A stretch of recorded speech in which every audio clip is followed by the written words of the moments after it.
பொதிகை தொலைக்காட்சி நேயர் பெருமக்களுக்கு என்னுடைய அன்பு வணக்கம். காஞ்சியின் கருணை கடல் நிகழ்ச்சியிலே மதுரை மீனாட்சி குறித்த ஒரு ரசமான சம்பவத்திலே நின்று கொண்டிருக்கிறோம்.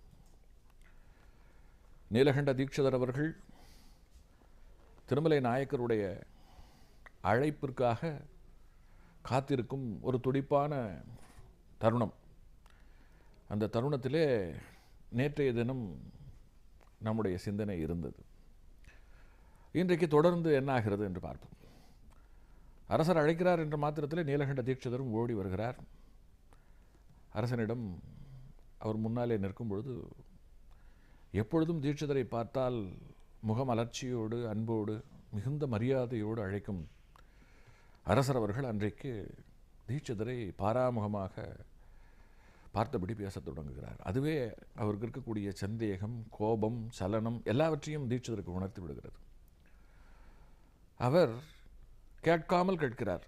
இந்த சிலையினுடைய ஒச்சத்தை நீங்கள் அங்கீகரித்தீர்கள் என்று கேள்விப்பட்டேன். அது கூட பரவாயில்லை, ஒளி தவறி ஏற்பட்ட பிழை என்று சொல்லிவிடலாம். ஆனால் இந்த இடத்துல எங்கே தான் மச்சம் இருக்கிறது என்று நீங்கள் சொன்னதுதான் ஆச்சரியம். எப்படி என்று கேட்டபொழுது சாமுத்திரிகா லட்சணப்படி என்று நீங்கள் சொன்னதாகவும் நான் கேள்விப்பட்டேன். ஆனால் என்னால் அதை நம்ப முடியவில்லை.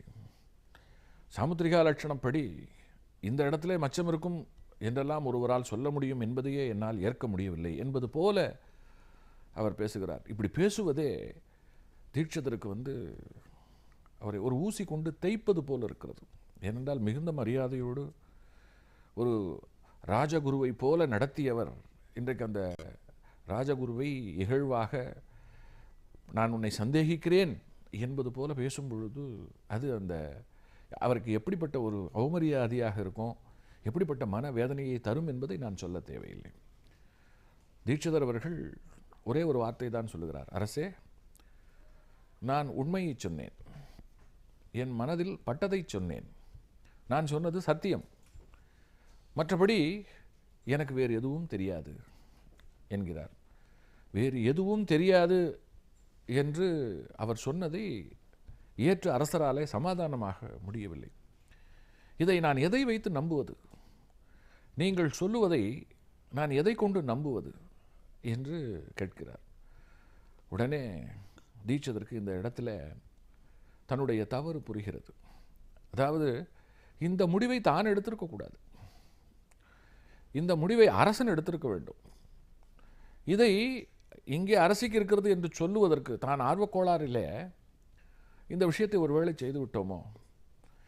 ஆகையினால தன்னுடைய சாமுத்திரிகா லட்சண அறிவை இங்கே நிரூபித்து கொண்டு போராடி கொண்டிருப்பதை விட இந்த சிக்கலுக்கு காரணம் தன்னுடைய பொல்லாத நேரம். அடுத்து மீனாட்சியினுடைய கருணை தனக்கு இருந்தால் இந்த இடத்துல இப்படியெல்லாம் நடக்காது, அரசர் இப்படியெல்லாம் கேட்க மாட்டார். அதனால் அவருடைய மனம் மீனாட்சி அம்மையை நோக்கி செல்லுகிறது. மீனாட்சி அம்மையை மானசீகமாக துதிக்கிறார். துதித்தபடியே, அம்மா, உன்னுடைய அருளாட்சி நடக்கின்ற இந்த மதுரையிலே இன்றைக்கு எனக்கு ஒரு இழுக்கு வரும் போல தெரிகிறது. இத்தனை காலம் நான் பாடுபட்ட எல்லா விஷயமும் இதில் அடிபட்டு போய்விடும் போல எனக்கு தெரிகிறது. என்னுடைய உடல் உறுப்புகளிலே ஒன்று போனால் கூட நான் ஊனப்பட்டவன் என்பதோடு நின்று போய்விடும். என்னுடைய உடலுக்கு கூட ஊனம் விடலாம், ஆனால் என்னுடைய புகழுக்கு, என்னுடைய பெயருக்கு ஒரு ஊனம் வருவதை சகிக்க முடியாது. நான் கடவுளுக்கு இணையாக கருதுகின்ற அரசரே என்னை சந்தேகப்படுகிறார். இவரிடம் என்னுடைய சத்தியத்தை, நான் உண்மையானவன் என்பதை நான் வேறு எப்படி நிரூபிப்பது? எனக்கு இருக்கக்கூடியது ஒரே வழிதான். இந்த கண்கள் இருக்க போய் அதை பார்த்து, அதனாலல்லவா நான் இதையெல்லாம் செய்ய நேர்ந்தது.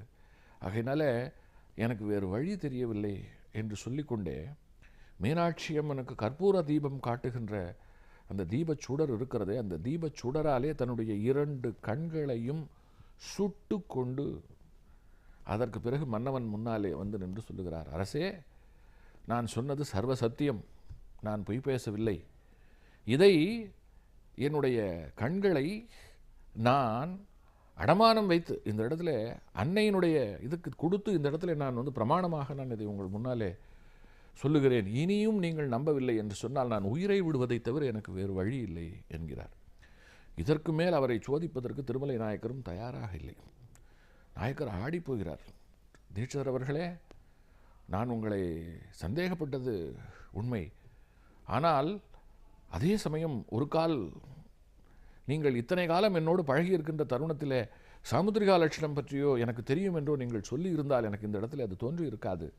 ஆனால் அப்படியெல்லாம் நீங்கள் சொல்லாத காரணத்தினாலே எனக்கு உங்கள் மேலே ஐயரவம் ஏற்பட்டு விட்டது.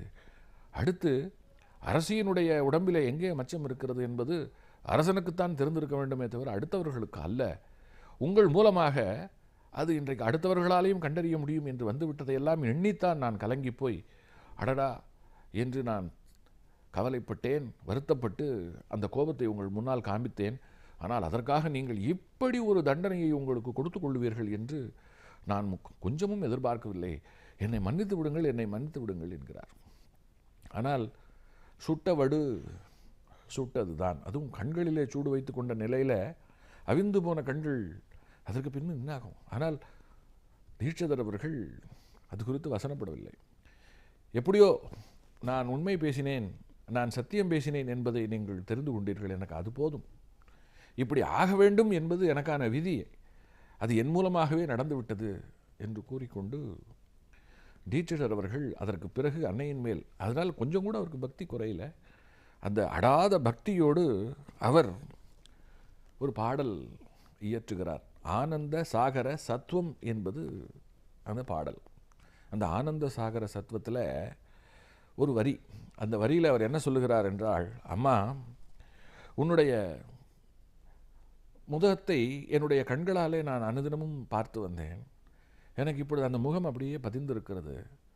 ஆனால் எனக்கு இப்பொழுது இந்த அவிந்து போன கண்களை வைத்துக்கொண்டு உன்னுடைய பாதார விந்தம் இருக்கிறதே, அதை நான் எந்த கண் கொண்டு எப்பொழுது எப்படி பார்ப்பேன்?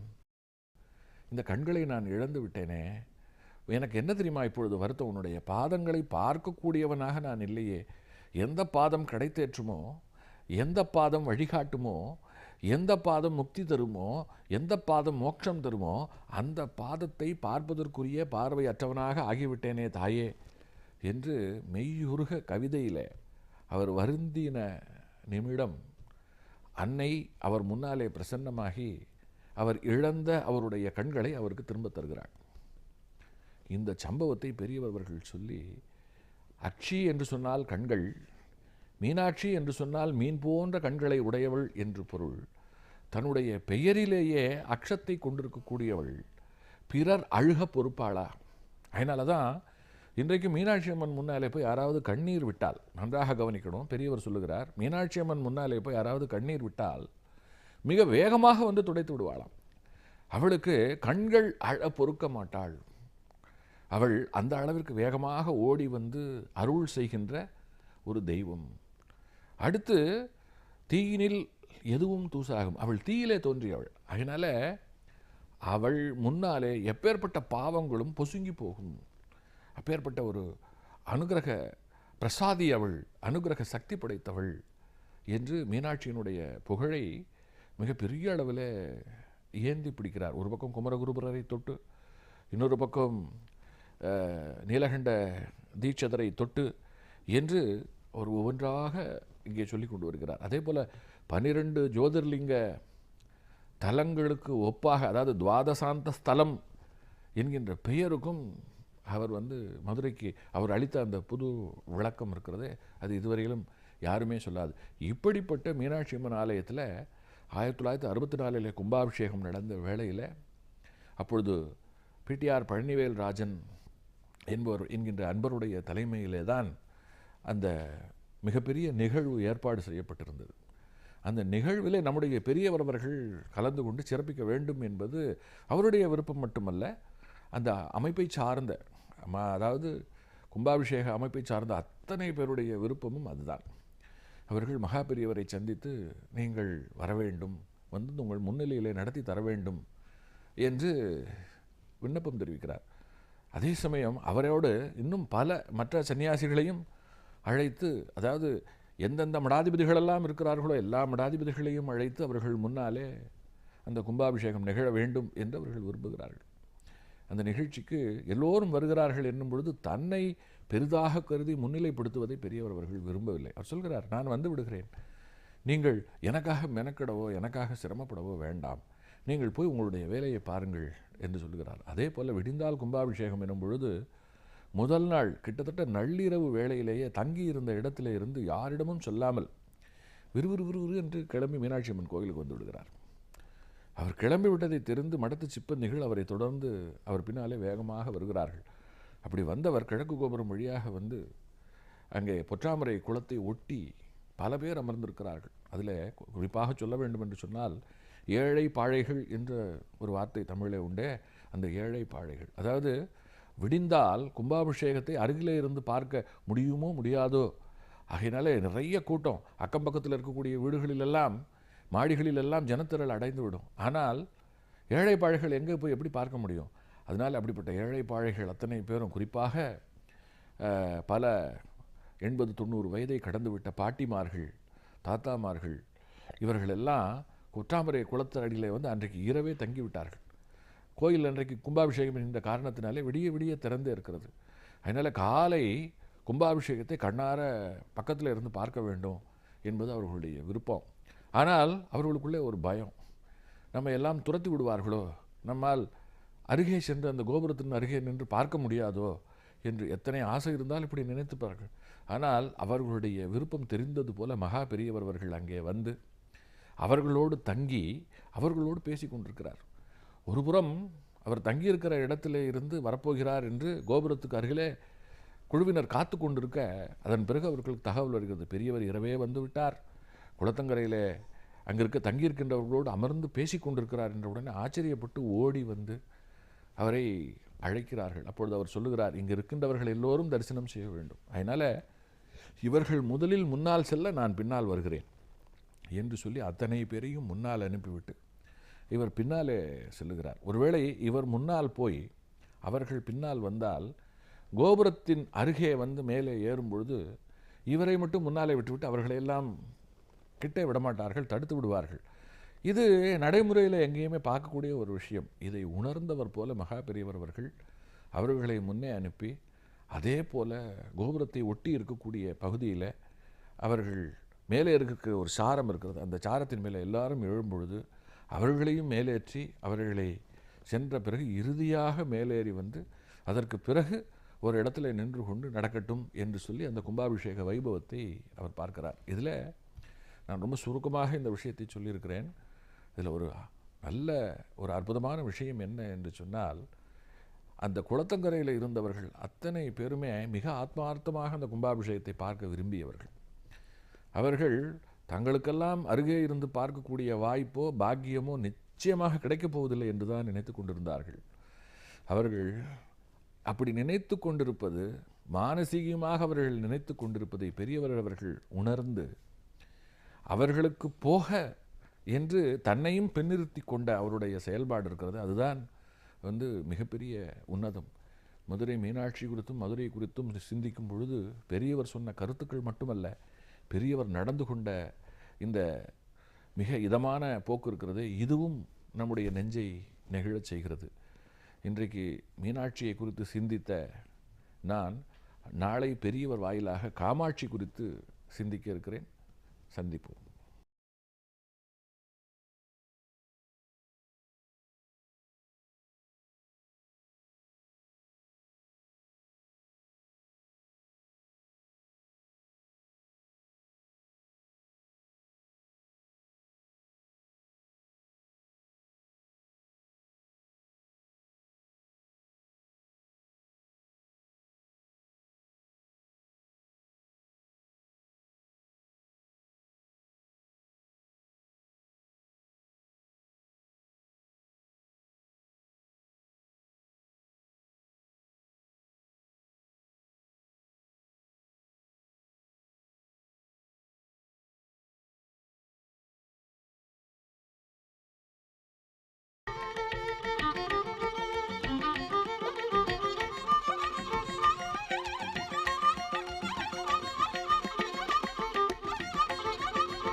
பொதிகை தொலைக்காட்சி நேயர் பெருமக்களுக்கு என்னுடைய அன்பு வணக்கம்.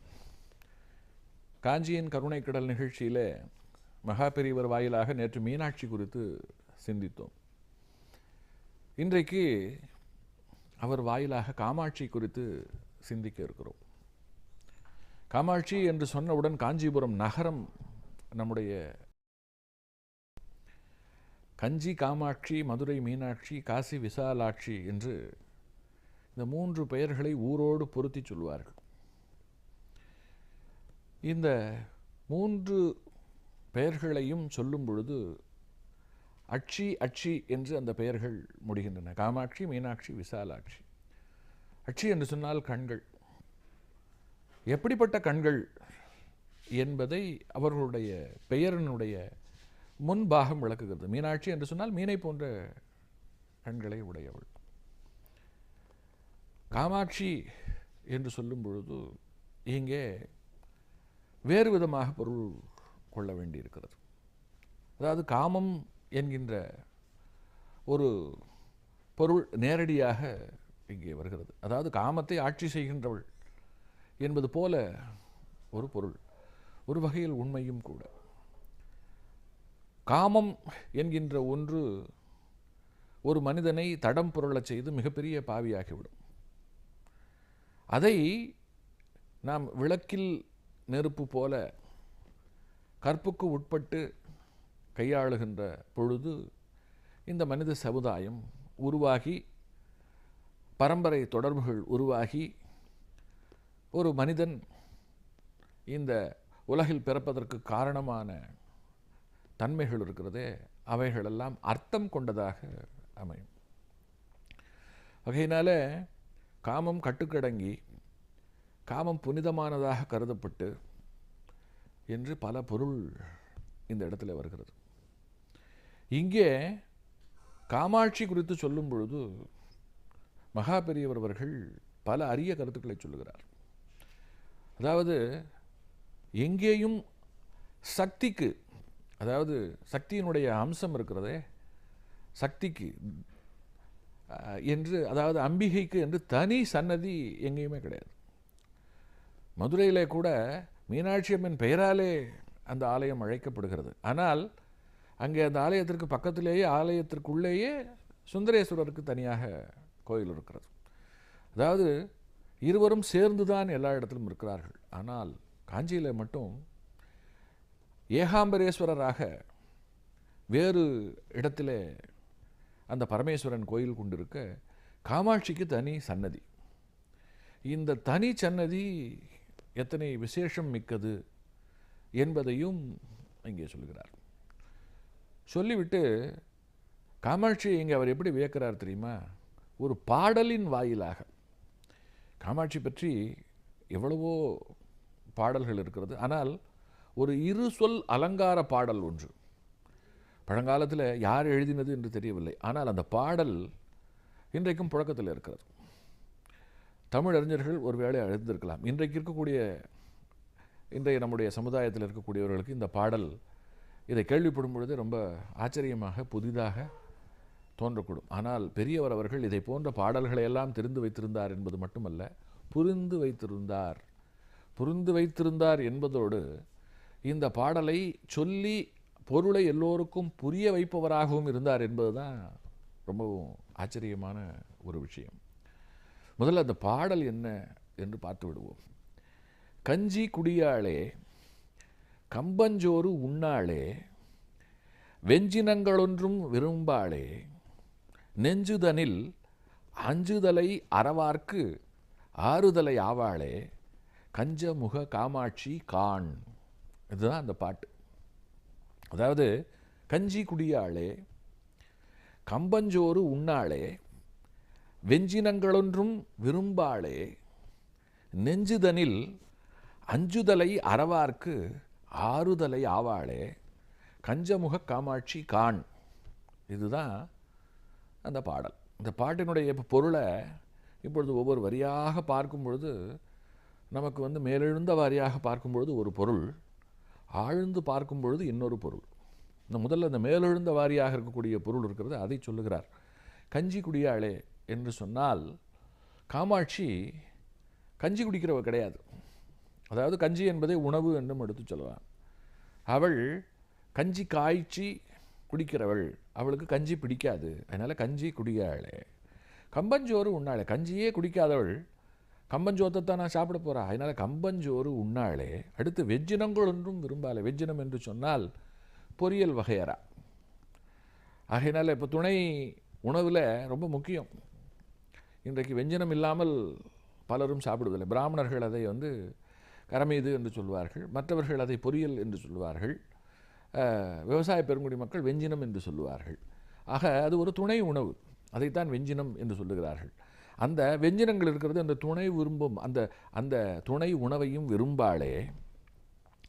நெஞ்சுதனில் அஞ்சுதலை அறவார்க்கு. அதாவது இப்படிப்பட்டவள் தன்னுடைய நெஞ்சில் அஞ்சுதலை அறவார். அறவார்னா பாம்பு, அஞ்சுதலைன்னா 5 தலை நாகம்.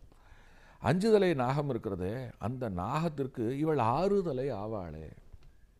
இவள் எப்படின்னு சொன்னால், அந்த நாகப்பாம்புக்கு இவள் 6 தலை கொண்ட பாம்பாக இவளோடு சேர்ந்து 6 தலை ஆகிறது. 6 தலை ஆவாளே. யார்? கஞ்சமுக காமாட்சி கான். அதாவது ரொம்ப கஞ்சத்தனம் படைத்த காமாட்சி தான் அவ என்று மேலெழுந்த வாரியாக பார்க்கும் பொழுது பொருள் கொள்ள தோன்றுகிறது. உண்மையான பொருள் என்ன என்பதை இந்த பாடலை ரொம்ப ஸ்லாகிச்சு சொல்லி அதற்கு பொருள் சொல்லுகிறார். அதாவது மேலெழுந்த பொருள் கஞ்சி குடிக்க மாட்டா, கம்பஞ்சோறும் சாப்பிட மாட்டா, வெஞ்சனங்கள் எனப்படும் பொரியல் கூட்டும் விரும்ப மாட்டா, 5 தலை அறவாருக்கு பாம்பா 6 தலை பாம்பாவா கஞ்சமுக காமாட்சி. இது மேலெழுந்த வாரியான பொருள். ஆனால் உண்மை என்னென்னா, கஞ்சி குடியாளே என்று சொன்னால் கஞ்சி என்பது காஞ்சிபுரத்தை குடிக்கக்கூடிய ஒரு பெயர். காஞ்சியிலே குடியிருப்பவள். கஞ்சி குடியாளே என்று சொன்னால் காஞ்சியிலே குடியிருப்பவள். கம்பஞ்சோறு உண்ணாளே என்று சொன்னால், கம்பன் என்றால் இங்கே ஏகம்பன். காஞ்சியிலே இருக்கக்கூடிய உறைந்திருக்கக்கூடிய இறைவனுக்கு ஏகாம்பரேஸ்வரன் என்று பெயர், ஏகம்பன். அந்த ஏகாம்பரேஸ்வரனுக்கு படைக்கப்படுகின்ற உணவு இருக்கிறதே, நைவேத்திய பிரசாதம், அதை குறிப்பிடுகிறார்கள். அந்த உணவை உண்ணமாட்டாள், ஏனென்றால் அது அவருக்கு. ஆக கம்பஞ்சோறு உண்ணாளே என்பது இங்கே இப்படி பொருள் கொள்ள வேண்டும். அடுத்து வெஞ்சினங்களொன்றும் விரும்பாளே. வெஞ்சினம் என்று சொன்னால் வெம்மையான சினம், கோபம். அவளுக்கு கடுமையான கோபம் இருக்கிறது, அதெல்லாம் கொஞ்சம் கூட பிடிக்காது. அவள் கருணை மயமானவள். அவளுக்கு அன்பு தான் ரொம்ப பிடிக்கும், பாசம் ரொம்ப பிடிக்கும், பக்தி ரொம்ப பிடிக்கும். அவளுக்கு வெஞ்சினங்கள் பிடிக்காது. அவள் ரொம்ப பாசமானவள். நெஞ்சுதனில், யாருக்கு? நெஞ்சுதனில் 5 தலை அறவார்க்கு. 5 தலை அப்படிங்கிறது பரமேஸ்வரனுக்கு 5 தலைகள்.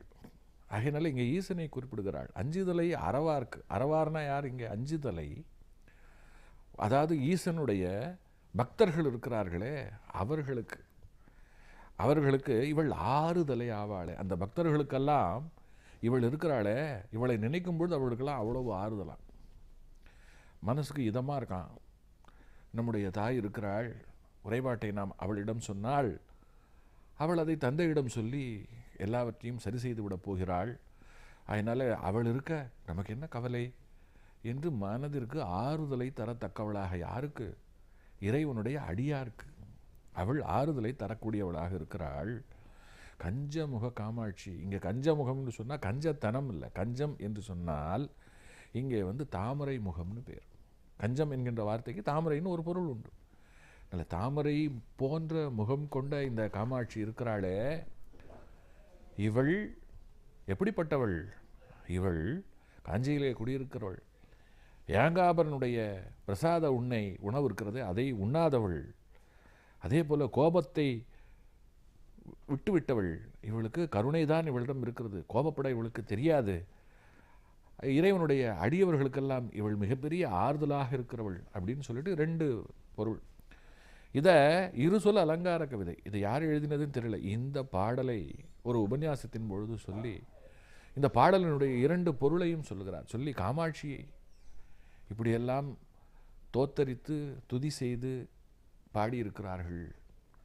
இந்த காமாட்சி இருக்காளே, அவளை போல ஒரு கருணை மிகுந்த ஒரு தெய்வம் இருக்க முடியுமா என்று கேட்கிறாள். இங்கே காமாட்சியை தொட்டு சிந்திக்கும் பொழுது இன்னொரு விஷயமும் சொல்ல தோன்றுகிறது.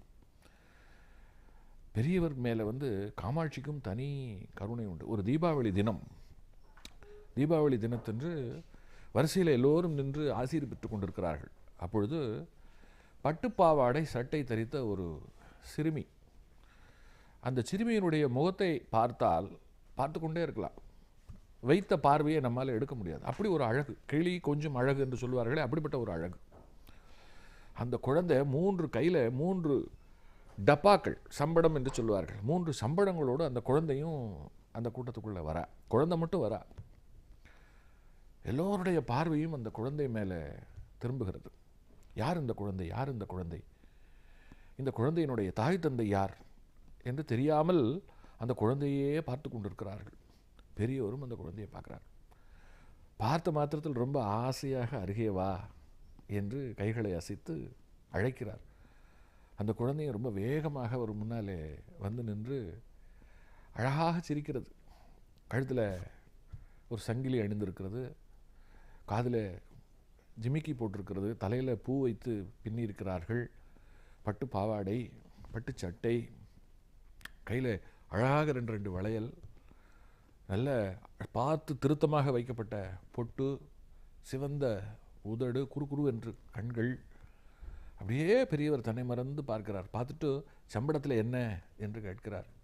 உடனே அந்த குழந்தை சொல்லுகிறது, தீபாவளி இல்லையா, அதனால் பெரியவாளுக்கு கொடுக்கறதுக்காக பால்கோவா, அப்புறம் உட்கார, இதையெல்லாம் எடுத்துன்னு வந்திருக்கேன் என்று சொல்லி 2 சம்பளத்தை பெரியவர் முன்னாலே வைக்கிறது. திறந்து பார்த்தால் அதில் ஒன்றில் பால்கோவா, இன்னொன்றில் உட்காரை என்று சொல்லப்படும் ஒரு இனிப்பு பண்டம், 3வதாக ஒன்றை சின்னது, அது கையிலேயே வைத்து கொண்டிருக்கிறது. பெரியவர் கேட்கிறார், 2 கொடுத்துட்டேன், 3வதாக அதில் என்ன இருக்கிறது என்று கேட்கும் பொழுது, இதுவா, இது தீபாவளி மருந்து, இந்த 2ஐயும் சாப்பிட்டா பெரியவாளுக்கு ஜீரணமாகணும் இல்லையா, அதுக்காக இந்த மருந்து என்று சொல்லி அதையும் பக்கத்திலேயே வைத்து விடுகிறது. ஆக 3 சம்பளம், 3 சம்பளத்தில் என்ன இருக்கிறது என்றையும் சொல்லி பெரியவர் முன்னாலே வைத்து விட்டு, இது பெரியவர் சாப்பிடணும் என்று சொல்லாமல் சொல்லுகிறது. உடனே பெரியவர் அதை பார்த்து சிரித்து மகிழ்ச்சியோடு அந்த சம்பளங்களை எல்லாம் திறந்து பார்க்குறார். திறந்து பார்த்துட்டு நிமிர்ந்து பார்த்தால் குழந்தையை காணும். எல்லோரும் தேடுகிறார்கள். அந்த குழந்தை வந்த வேகம் தெரியவில்லை, சென்ற வேகமும் தெரியவில்லை. பிறகு பெரியவர் சிரித்து கொள்ளுகிறார். அவரை சுற்றி பக்தர்கள் எல்லோரும் ஆச்சரியமாக பார்க்கும் பொழுது சொல்லுகிறார், உங்களுக்கெல்லாம் உங்களுடைய தாய் தந்தையர்கள் இன்றைக்கு இனிப்பு தந்து தீபாவளியை கொண்டாடி இருப்பார்கள். அந்த மாதிரி அந்த காமாட்சிக்கு என் அம்மா இல்லையா, எனக்கு கொடுக்கணும்னு ஆசை போல் இருக்கு, அதான் குழந்தை வடிவத்தில் வந்துட்டு போகிறா என்று அவர் சொன்ன பொழுதுதான் எல்லோருக்கும் தெரிந்தது. இப்படி அந்த காமாட்சி அவர் வரையிலே பல தருணங்களிலே நேராக அவரோடு உறவாடி விட்டு போயிருக்கிறாள். அவைகள் எல்லாமே சிலிர்ப்பூட்டக்கூடிய அனுபவங்கள். இதை போன்ற நிறைய அனுபவங்கள் இருக்கின்றன. தொடர்ந்து சிந்திப்போம்.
பொதிகை தொலைக்காட்சி நேயர் பெருமக்களுக்கு என்னுடைய அன்பு வணக்கம்.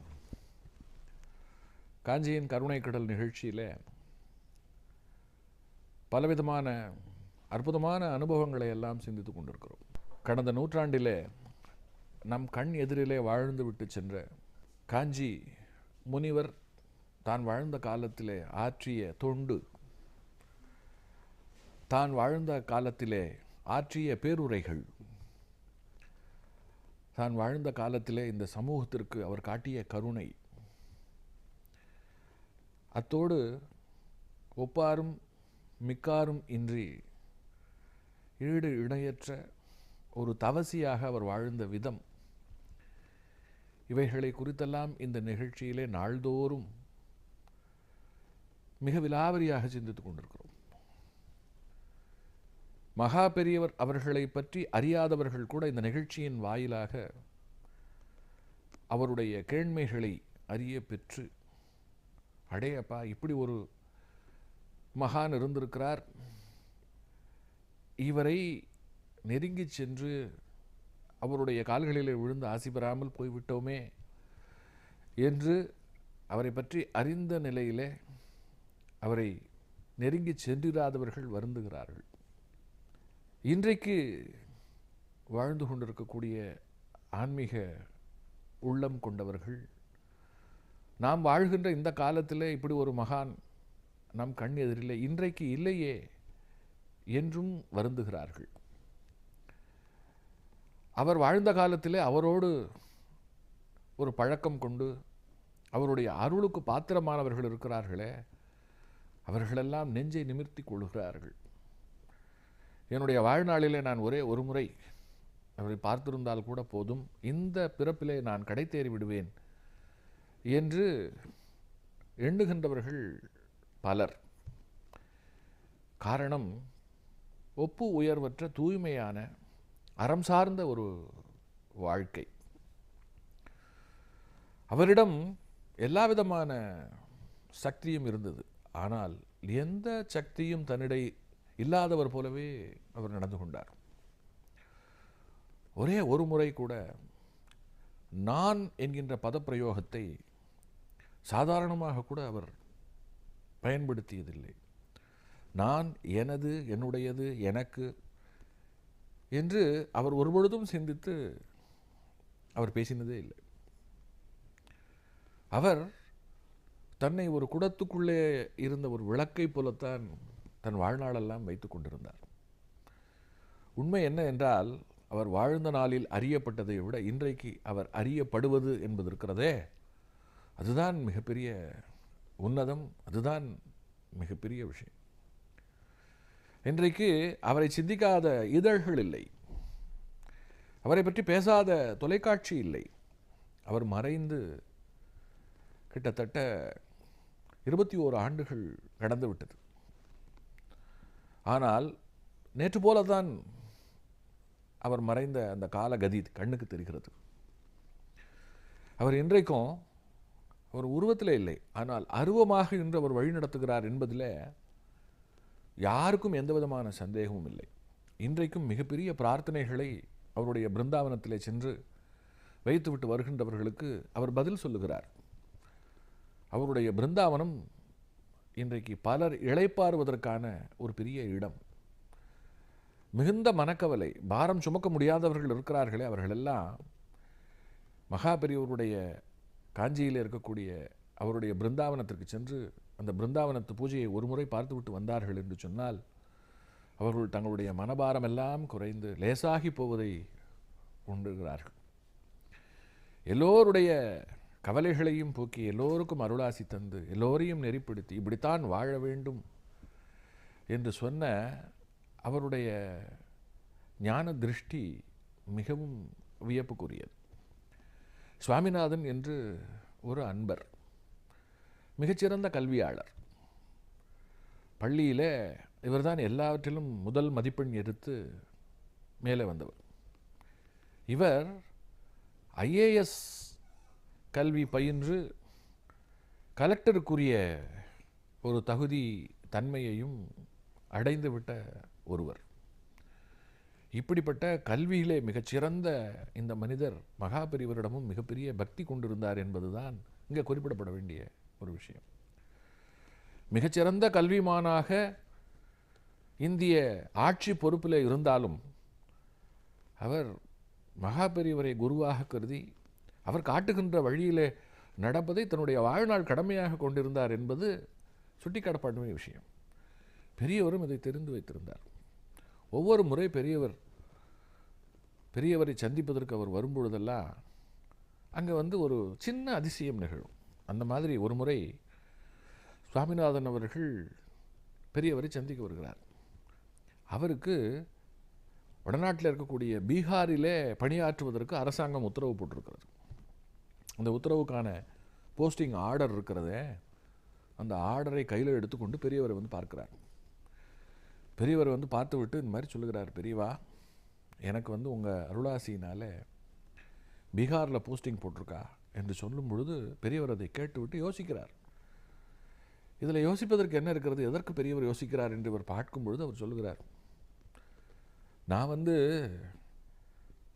காஞ்சி ஆதிசங்கர பகவத்பாதாள் அவதரித்த மண்ணில் நீ போய் அங்கே தான் நீ வேலை பார்ப்ப, அதனால் மடத்துக்கும் உன்னால் நிறைய நல்லது நடக்கும்னு நினச்சேன், ஆனால் உன்னை தூக்கி பீகாரில் போட்டுட்டாளே என்கிறார். அதாவது அவருடைய விருப்பம் இவர் கேரளாவில் பொறுப்பேற்றுக் கொள்ள வேண்டும் என்பது. அதை அந்த இடத்துல சொல்லுகிறார். நீ இங்கே இருந்தால் எவ்வளோ சௌகரியமாக இருக்கும், எத்தனை நன்றாக இருக்கும், ரொம்ப தூரத்திற்கு நீ போகிறாயே என்பது போல சொல்லுகிறார்.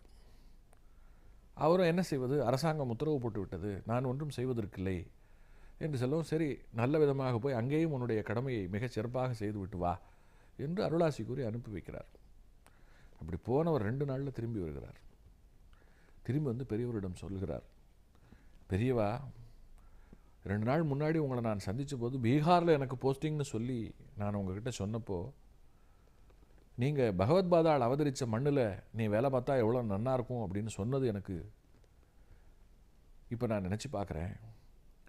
நேற்று எனக்கான உத்தரவை, போஸ்டிங்கை அரசாங்கம் மாற்றி எனக்கு உங்கள் விருப்பப்படியே கேரளாவில் பகவத்பாதாள் அவதரித்த காலடிக்கு பக்கத்தில் எனக்கு போஸ்டிங் போட்டிருக்கிறார்கள் என்று சொன்ன உடனே பெரியவருக்கு ரொம்ப சந்தோஷம்.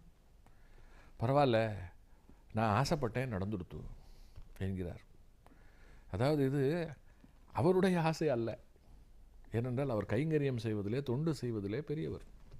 அப்படிப்பட்டவர் பக்கத்தில் இருந்தால் நிறைய பேருக்கு நல்லது. அந்த அடிப்படையில் அவர் சொன்னது, அவர் தனக்காக ஆசைப்படலை. ஆனால் அவருடைய விருப்பம் முதல் தடவையாக கேள்விப்படும் பொழுதும் இது ஒரு தற்செயலாக தோன்றலாம். ஆனால் அடுத்து இன்னொரு முறை இதே போல நிகழ்கிறது. ஒரு முறை மதுரையிலே மகா பெரியவர் அவர்கள் முகாமிட்டு இருக்கும் பொழுது இதே சுவாமிநாதன் வந்து சந்திக்கிறார். மதுரையில் அப்பொழுது அவர் சப் கலெக்டராக இருக்கிறார். அரசாங்க பொறுப்பில் இருக்கக்கூடியவர்களுக்கு மாற்றங்கள் வந்து கொண்டே இருக்கும். அவர்கள் மாறுதல்களை பெற்றுக்கொண்டு ஊருக்கு ஊர் போய்கொண்டே இருப்பார்கள். அந்த வகையில் மாறுதல் அவர் வந்து மதுரையில் இருக்கிறார். மதுரையில் சந்திக்க வந்து அவரை பார்த்துட்டு பெரியவர் அவர்கள் சொல்லுகிறார், அவர் அங்கே சப் கலெக்டர். ஆனால் பெரியவர் அவரை அது தெரியாமல் அவரை பார்த்து என்ன சொல்கிறார், ஜில்லா கலெக்டராக இருக்க, இப்படி நான் எங்கே போனாலும் என் பின்னாடியே வந்துட்டேன்னா என்ன அர்த்தம், போய் உன்னுடைய வேலையை செய் என்கிறார். இந்த இடத்துல அவர் ஜில்லா கலெக்டர் என்று சொன்னதை கேட்டுவிட்டு இவர் எதுவும் சொல்லலை. சரி, பெரியவர் வந்து தெரியாமல் சொல்லிட்டார் என்று நினைத்து கொண்டு அலுவலகத்திற்கு வந்தால் அவரை மாவட்ட கலெக்டராக்கி அரசாங்கத்திடமிருந்து உத்தரவு வந்திருக்கிறது. அந்த செய்தியை கேட்ட உடனேயே இவருக்கு தெரிந்து விடுகிறது, பெரியவர் தெரிந்துதான் சொல்லியிருக்கிறார், அவருடைய ஞான திருஷ்டிக்கு இதெல்லாம் முன்பாகவே தெரிந்திருக்கிறது என்று. உடனே சிலிர்த்து போய் அவர் அடுத்த முறை பெரியவரை சந்திக்க போகும்பொழுது ஏலக்காய் போர்டு என்று ஒன்று இருக்கிறது. அந்த ஏலக்காய் போர்டுக்கு அவரை சேர்மனாக ஆக்கியிருந்தார்கள். இப்போ நீ எங்கே வேலை பார்க்குற என்று கேட்கும் பொழுது அவர் சொன்னார், நான் ஏலக்காய் போர்டு சேர்மன் என்று சொன்ன உடனே சிரித்து கொண்டே சொல்லுகிறார், எப்போ ரெவென்யூ டிபார்ட்மெண்ட்டுக்கு நீ ஆக போகிற என்று கேட்கிறார். இப்படி கேட்டாலே அவர் ரெவென்யூ டிபார்ட்மெண்ட்டிற்கு ஒன்று ஆகிவிட்டார் அல்லது இனி ஆகப் போகிறார் என்பதுதான் அதனுடைய பொருள். அவருக்கு அங்கேயே புரிந்து விடுகிறது. இதற்கு முன்பெல்லாம் பெரியவரை சந்திக்கும் பொழுது கேட்பதற்கு முன்னாலே அவரிடமிருந்து பதில் வந்திருக்கிறது. இன்றைக்கும் அப்படித்தான். அதே போல் பெரியவரை தரிசனம் செய்துவிட்டு திரும்பின மாத்திரத்தில் அவரை ரெவென்யூ போர்டுக்கு அதிகாரியாக்கின உத்தரவு வருகிறது. ஒரு மனிதனுடைய வாழ்க்கையில் ஆயிரம் சம்பவங்கள், எப்பொழுது எது நடக்கும் என்பது நம் போன்றவர்களால் உணர முடியாது. நமக்கு அதற்கான ஞானமோ தீனமோ நம்மிடம் இல்லை. ஆனால் மகா பெரியவர் ஒரு உன்னதமான தவசிகள் காலத்தை வென்றவர்கள். அவர்களுக்கு நேற்று இன்று நாளை எல்லாம் ஒன்றுதான். இரவும் பகலும் ஒரு அடையாளத்திற்கானது மட்டும்தான். அவர்களுக்கு கண் எதிரில் இந்த முக்கால பரிமாணம் இருக்கிறதே அது சாதாரணமாக தெரியும். உன்னதமான உண்மையான தவசிகளுக்கு சாதாரணமாக தெரியும். அப்படி தெரிகின்ற விஷயத்தை பட்டவர்த்தனப்படுத்தி எனக்கு திரிகால ஞானம் இருக்கிறது, நான் திரிகால ஞானி, நாளை நடப்பதை முன்கூட்டியே சொல்ல வல்லவன், நான் நினைத்தால் என்னால் எதை வேண்டுமானாலும் செய்ய முடியும், ஓடுகின்ற காலத்தை அப்படியே தடுத்து நிறுத்திவிட முடியும் என்றெல்லாம் கித்தாப்பாக அவர்கள் பேசினால் பேசின வேகத்திலே விழுந்து விடுவார்கள். அப்படி பேசுகின்றவன் ஒரு நல்ல சந்நியாசியாக நிச்சயமாக இருக்க முடியாது. இதைவிட உன்னதமாக அவர்களிடம் சக்தி இருந்தாலும் அந்த சக்தியை எல்லாம் அவர்கள் எந்த காலத்திலும் காட்டிக்கொள்ள மாட்டார்கள். பெரியவரும் காட்டிக்கொண்டதே இல்லை. ஆனால் அவரையும் விஞ்சி அவருடைய பேச்சாலே, அவர் சொன்ன சொற்களாலே இதை போன்ற அதிசயங்கள் நமக்கு தெரிய வரும் பொழுது அவருடைய அந்த பேராற்றல், அதாவது அந்த முக்கால அறிவு என்று ஒன்று இருக்கிறதே, அதை நினைக்கும் பொழுது சிலிர்ப்பாக இருக்கிறது. அடுத்து பெரியவர் ஒன்றை விரும்பிவிட்டால் அந்த விருப்பத்தை காலம் நிறைவேற்றி தருகிறதோ என்றும் கருத தோன்றுகிறது. என்றால் இன்றைக்கு நாம் பெரியவருடைய பிருந்தாவனத்திற்கு சென்று ஒரு நல்ல விருப்பத்தை அங்கே நாம் வெளிப்படுத்தும் பொழுது அந்த விருப்பத்திற்கு பெரியவரும் இசைந்து விட்டால் அந்த விருப்பம் நிச்சயமாக காலத்தால் ஈடேற்றப்படும் என்பதுதான் இதன் மூலமாக நமக்கு தெரிய வருகின்ற ஒரு செய்தி. இதை போன்ற பல அற்புதங்கள் அவருடைய வாழ்க்கையிலே நிறைய நடந்திருக்கிறது. தொடர்ந்து சிந்திப்போம்.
பொதிகை தொலைக்காட்சி நேயர் பெருமக்களுக்கு என்னுடைய அன்பு வணக்கம். காஞ்சியின் கருணைக்கடல் நிகழ்ச்சியிலே மகாபெரிவருடைய வாழ்வின் அற்புதமான சம்பவங்களை எல்லாம் சிந்தித்துக் கொண்டிருக்கிறோம். ஒவ்வொரு சம்பவமும் நம்முடைய உள்ளத்தை புடம் போடுகிறது, நெகிழ வைக்கிறது. இன்றைக்கு நம் முன்னாலே அவர் இல்லையே என்று நம்மை எல்லாம் ஏங்க வைக்கிறது. நேற்று சுவாமிநாதன் என்கின்ற ஒரு IAS அதிகாரியினுடைய வாழ்க்கையில் அடுக்கடுக்காக நடந்த அற்புதமான சம்பவங்களை எல்லாம் சிந்தித்தோம். இன்றைக்கு அதே போல பல சம்பவங்கள், அதில் ஒன்றிரண்டை இன்றைக்கு சிந்திக்க இருக்கிறோம். குறிப்பாக பெரியவரை சந்தித்து விட்டாலே, தரிசனம் செய்து விட்டாலே தாங்கள் செய்த பாவத்திலிருந்து தங்களுக்கு விமோச்சனம் கிடைத்துவிடும், தங்களுடைய வாழ்க்கையில் நல்லது நடக்க தொடங்கிவிடும் என்கின்ற நம்பிக்கை எல்லோருக்கும் இருந்தது. அது சாதாரணமான ஒரு நம்பிக்கை அல்ல, அது ஒரு மிகப்பெரிய உண்மை. பொதுவாக நல்லது நடக்க வேண்டும் என்ற விதி இருந்தால்தான் நல்ல செயல்கள் நம்மை சுற்றி நிகழும், நல்லவர்கள் சந்திப்பும் நிகழும். விதி மாறி இருக்கும் பட்சத்தில் நம்மை நோக்கி நல்லவர்கள் வரமாட்டார்கள். ஏனென்று சொன்னால் விதியினுடைய வலிமை அப்படி. அந்த வகையில் மகாபெரியவர் போன்ற தெய்வீக புருஷர்களை நாம் தரிசனம் செய்கிறோம் என்று சொன்னாலே நமக்கு நல்ல காலம் தொடங்கிவிட்டது என்பதுதான் உண்மை. அந்த வகையில் ஒரு அன்பர், அவருக்கு சிறுநீரகம் பழுதுபட்டிருந்தது. மருத்துவர்கள் கைவிரித்து விட்டார்கள். உங்களுடைய சிறுநீரகம் பழுதடைந்து விட்டது, மாற்று சிறுநீரகம் பொருத்த வேண்டும். அப்படி பொருத்துவதற்கு இன்றைக்கு எவ்வளவு செலவாகும்னு நான் சொல்ல வேண்டிய அவசியம் இல்லை. பல லட்சங்கள் ஆகும். பல லட்சம் செலவு செய்து அதற்கு பிறகு ரொம்ப கவனமாக வேறு இருக்கணும். இவர்களையெல்லாம் வேகமாக நோய் தொற்று தாக்கும். மிக தூய்மையாக இருக்கணும். இவர்கள் எல்லா உணவையும் சாப்பிட முடியாது. அளவாக தண்ணீர் குடிக்கணும். இப்படி அதற்கு பிறகு ஒரு கட்டுப்பாடான வாழ்க்கையை வேறு அவர்கள் வாழ்ந்து பார்க்க வேண்டியிருக்கிறது. ஆக மிக ஒரு கொடுமையான வியாதி இந்த சிறுநீரக பழுதுபடுவது இருக்கிறதே, அது மிக கொடுமையான ஒன்று. அப்படிப்பட்ட ஒரு கொடிய நோய் ஆளான ஒருவர் அந்த நோயின் உபாதையோடு மகா பெரியவர் அவர்களை சந்திக்க வருகிறார்.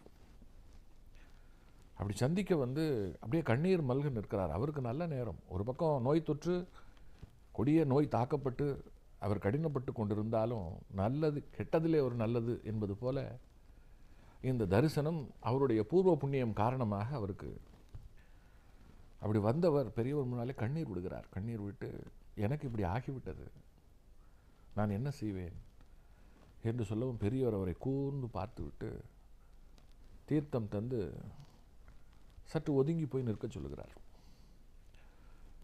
இவருக்கோ ஏதாவது தனக்கு ஒரு நல்லது சொல்லுவார், தனக்கு வந்து அதன் மூலமாக விமோச்சனம் கிடைக்கும் என்று ஒரு எண்ணம். ஆனால் அப்படி சொல்லாமல் தீர்த்தத்தை மட்டும் தந்துவிட்டு மௌனமாக அப்புறம் போக சொல்கிறார். சொல்லிவிட்டு பெரியவருடைய முகத்தில் ஒரு கோபம் வர ஆரம்பிக்கிறது. பெரியவர் சாந்த சுரூபி, கருணை மயமானவர். அவருக்கு கோபம் வருகிறது என்று சொன்னால் அதற்கு பின்னால் மிகப்பெரிய காரணம் இருக்கணும். ஆனால் எத்தனை பெரிய கோபமாக இருந்தாலும் சரி, வந்தவுடன் போய்விடும். அப்படிப்பட்ட ஒரு கோபம் அவர் முகத்தில் ஓடுவதை பக்கத்தில் இருக்கக்கூடிய அன்பர்கள் கவனிக்கிறார்கள். இறுதியாக தன் அருகில் இருக்கக்கூடியவரிடம் பெரியவர் மனம் விடுகிறார். எல்லோரும் இப்பொழுது அவரை தரிசனம் செய்து விட்டு போய்விட்டார்கள். ஒரு சின்ன அவருக்கு வந்து ஒரு இடைவெளி கிடைக்கிறது. ஆனால் அந்த சிறுநீரகம் பழுதுபட்ட அன்பர் இருக்கிறாரே, அவர் வருத்தத்தோடு தூரத்திலேயே நின்று கொண்டிருக்கிறார். அவரை பற்றித்தான் பெரியவர் இப்பொழுது பிரஸ்தாபிக்கிறார். அவர், எனக்கு இவனை பார்த்த உடனே கோபமாக வருது, இவன் எவ்வளோ பெரிய பாவி தெரியுமா என்று ஆரம்பிக்கிறார். அது கேட்ட உடனே ஒரு திகைப்பு. இந்த உலகத்திலேயே மிகச்சிறந்த தானங்களில் ஒன்று தண்ணீர் பந்தல் அமைப்பது. தண்ணீர் பந்தல் அமைத்து தாகத்தோடு தவித்தபடி வருபவர்களுக்கு தண்ணீர் தருவது என்பது மிக உத்தமமான ஒரு விஷயம். அதனால வடநாட்டில் பல இடங்களிலே வந்து தண்ணீர் பந்தல் அமைத்து, நிரந்தரமாக தண்ணீர் பந்தல் அமைத்து, யார் வேண்டுமானாலும் எப்பொழுது வேண்டுமானாலும் வந்து தண்ணீர் கொடுத்து விட்டு போகலாம் என்பது போல செய்திருப்பார்கள். இன்னும் சில இடத்துல நீர் மோர் வழங்குவார்கள். தண்ணீர் தருவது என்பது அத்தனை உயர்வான ஒரு செயல். நம் வீட்டிற்கு கூட யாராவது வந்து விட்டால் முதலில் தாகசாந்தி செய்து கொள்வதற்காக ஒரு சொம்பில் தண்ணீரை கொடுத்து அவர்கள் குடித்து குளிர்ந்த பின் மற்ற விஷயங்கள் பேசுவது என்பது தான் நம்முடைய பண்பாடு. உபசரணையில் தண்ணீர் தருவதற்கு பின்னாலே அப்படி ஒரு தாத்பரியம் இருக்கிறது. இதில் சிலர் இந்த தண்ணீரை பருக மாட்டார்கள். ஏனென்று சொன்னால், சிலர் கையாலே தண்ணீர் பருகிவிட்டால் அவர்களுடைய நன்றிக்கும் அவர்களுக்கு கடப்பட்டவர்களாகி விடுவோம். அதனால தான் கோபத்தில் சிலரை பிடிக்காமல் போகும்பொழுது, உன் கையால் பச்சை தண்ணி கூட நான் குடிக்க மாட்டேன் என்று சொல்லுவது போன்ற வார்த்தைகளெல்லாம் வரும். இல்லை, தண்ணீர் என்பதற்கு பின்னாலே இப்படி நிறைய சங்கதிகள் இருக்கிறது. ஏனென்று சொன்னால், தாகம் தீர்ப்பதிலே தண்ணீரை போல ஒன்று இந்த உலகத்தில் இல்லை. பலர் பட்டினியில் கூட தண்ணீரை குடித்து பசி பட்டினியை கடந்திருக்கிறார்கள். தண்ணீர் தருபவன் உயிர் தருபவனுக்கு சமம். அதனால தான் மழையற்று போகும்பொழுது இந்த உலகம் தள்ளாடி போகிறது, திணறி போகிறது. மீண்டும் மழை வந்த பிறகுதான் அதற்கு உயிர் வருகிறது. அப்படிப்பட்ட தண்ணீர் பந்தல் அமைந்த ஒரு விஷயத்தில் இந்த நபர் தவறு செய்திருக்கிறார். அதாவது தண்ணீர் பந்தல் அமைக்க ஒரு இடம், அந்த இடத்துல தண்ணீர் பந்தல், இவருடைய முன்னோர்கள் தண்ணீர் பந்தல் அமைத்து உபகாரம் செய்திருக்கிறார்கள். இவர் என்ன செய்திருக்கிறார் என்றால், இந்த தண்ணீர் பந்தல் இருந்த இடம் இருக்கிறதே, அந்த இடம் தனக்கு வேண்டும் என்று சொல்லி அந்த இடத்தை அபகரித்து தண்ணீர் பந்தலை நிறுத்திவிட்டு அந்த இடத்தையும் ஒரு பெரிய விலைக்கு விற்று விட்டார். முதலில் ஒரு நற்செயல் நடந்து கொண்டிருந்தது, அது தடுத்து நிறுத்தப்பட்டது. அடுத்து தன்னுடைய சுயநலத்திற்காக அதை விற்றே விட்டார். இவர் ஒரு நற்செயல் செய்யாவிட்டால் பரவாயில்லை, நடந்து கொண்டிருந்த ஒரு நற்செயலை தடுத்து நிறுத்தி தன்னுடைய சுயநலத்திற்காக பயன்படுத்தி கொண்ட பாவம் தான் இன்றைக்கு அங்கே நன்னீரை நிறுத்தினார். இங்கே அவருடைய சிறுநீருக்குள்ளே பிரச்சனை வந்துவிட்டது. வினை இப்படி எதிரொலித்திருக்கிறது. இது பெரியவருடைய ஞான திருஷ்டிக்கு தெரிய அதை சொல்லி இந்த இடத்துல இவனுக்கு எந்த வழியை நான் காட்டுவது என்கிறார். அதற்கு பிறகு அவருக்கும் அந்த விஷயம் சொல்லப்பட அவர் அதை ஒப்புக்கொண்டார். ஆம், நான் இந்த விஷயத்தில் பாவி, நான் அப்படி செய்திருக்கக்கூடாது, எனக்கு இப்பொழுது புரிகிறது, நான் உடனே இந்த விஷயத்திற்கு ஒரு பரிகாரம் செய்கிறேன், அந்த இடத்தை திரும்ப கொடுத்து விடுகிறேன், திரும்பவும் அந்த இடத்திலே தண்ணீர் பந்தல் அமைத்து போவோர் வருவோருக்கெல்லாம் தண்ணீர் கிடைப்பதற்கு நான் ஏற்பாடு செய்கிறேன். ஒரு நாள் 2 நாள் அல்ல, காலம் முழுக்க இனி அந்த அறப்பணி தொடரும். என்னால் தடைப்பட்டதை நான் மீண்டும் சீர் செய்வதோடு இன்னொரு இடத்திலேயும் நான் தண்ணீர் பந்தல் அமைத்து என் பங்கிற்கு நான் என்ன செய்ய வேண்டுமோ அதை நான் செய்வதற்கு தயாராக இருக்கிறேன் என்று அவர் சொல்லுகிறார். குறையோடு வந்தார். குறைக்கு காரணம் தெரிந்தது. ஒப்புக்கொண்டு விட்டார். மன்னிப்பு கேட்கிறார். பரிகாரமும் செய்வதற்கு தயாராக இருக்கிறேன் என்று சொல்லுகிறார். சரி, இனியாவது எனக்கு இந்த சிக்கல் தீருமா? எனக்கான அறுவை சிகிச்சையில் எனக்கு ஏற்ற சிறுநீரகம் கிடைத்து அந்த அறுவை சிகிச்சை வெற்றிகரமாக நடந்து அதற்கு பிறகு நான் நல்ல விதமாக இந்த உலகத்தில் உயிர் வாழ்வேனா என்று ஏக்கத்தோடு பெரியவரை பார்க்கிறார். பெரியவர் அப்பொழுது அவரை பார்த்து ஒன்றே ஒன்று தான் சொன்னார். வசம்பு என்று ஒரு மூலிகை பொருள் நாட்டு மருந்து கடைகளிலே கிடைக்கும். அவர் கேட்டார், வசம்பு தெரியுமா என்று கேட்க, தெரியும் என்கிறார். நாட்டு மருந்து கடையில் கிடைக்கும். அந்த வசம்பை வாங்கி நன்றாக அரைத்து அம்மியில் வைத்து தேய்த்து சந்தனம் அரைப்பதை போல அரைத்து அந்த வசம்பு சாறு வரும். தண்ணீர் விட்டு அரைக்கும் பொழுது சந்தனம் போல திரண்டு வரும் அல்லவா, அதை அடி வயிற்றிலே தினமும் பூசிக்கொள், மற்றபடி எல்லாம் சரியாகிவிடும் என்று சொல்லுகிறார். அவரும் கடைக்கு போய் பெரியவர் சொல்லிவிட்டார் என்று நம்பிக்கையோடு வசம்பை வாங்கி பெல்லி, அதாவது அடிப்பகுதி, அந்த பகுதியில் தினந்தோறும் பூசிக்கொண்டார். என்ன ஆச்சரியம்!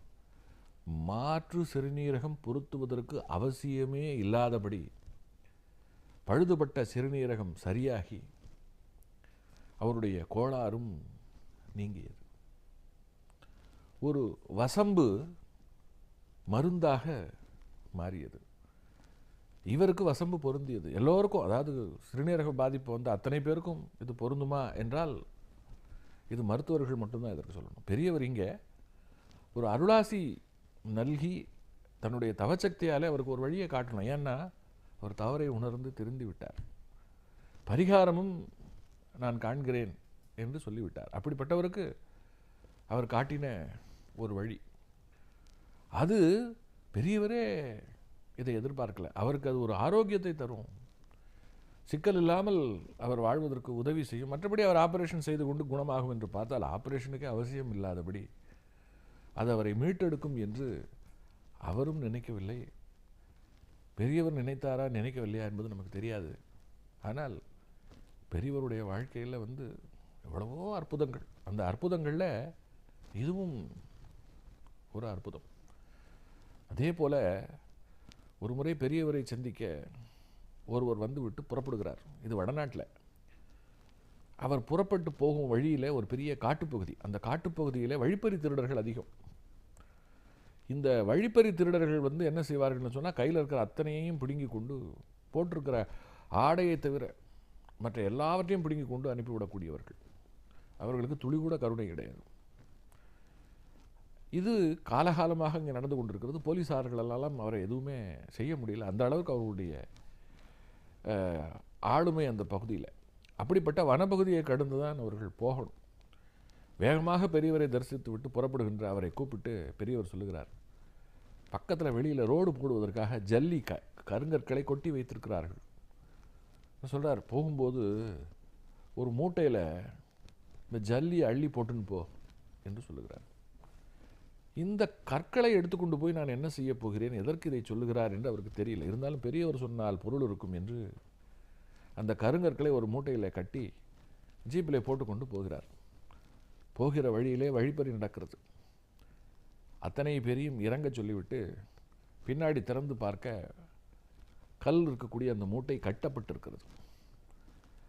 அவர்கள் அந்த மூட்டையை பார்த்தவுடன் அந்த மூட்டைக்குள்ளே தான் எல்லா விதமான பொருளும் இருக்கிறது என்று நினைத்து அந்த மூட்டையை கீழே இறக்கி போட்டுவிட்டு போங்கள் என்று சொல்லுகிறார்கள்.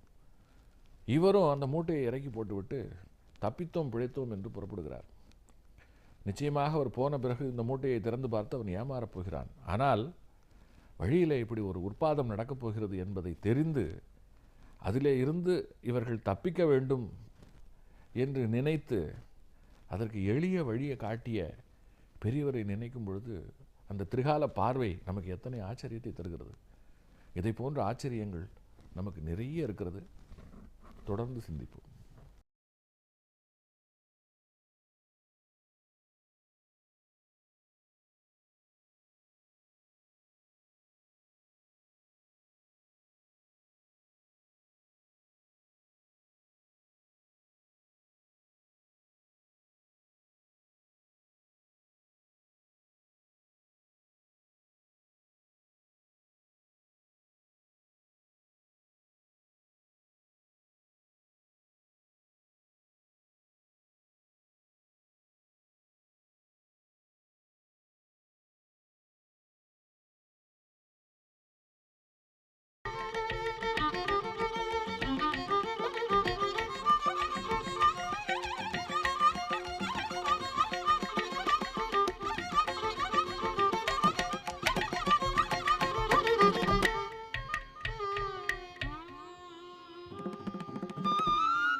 பொதிகை தொலைக்காட்சி நேயர் பெருமக்களுக்கு என்னுடைய அன்பு வணக்கம்.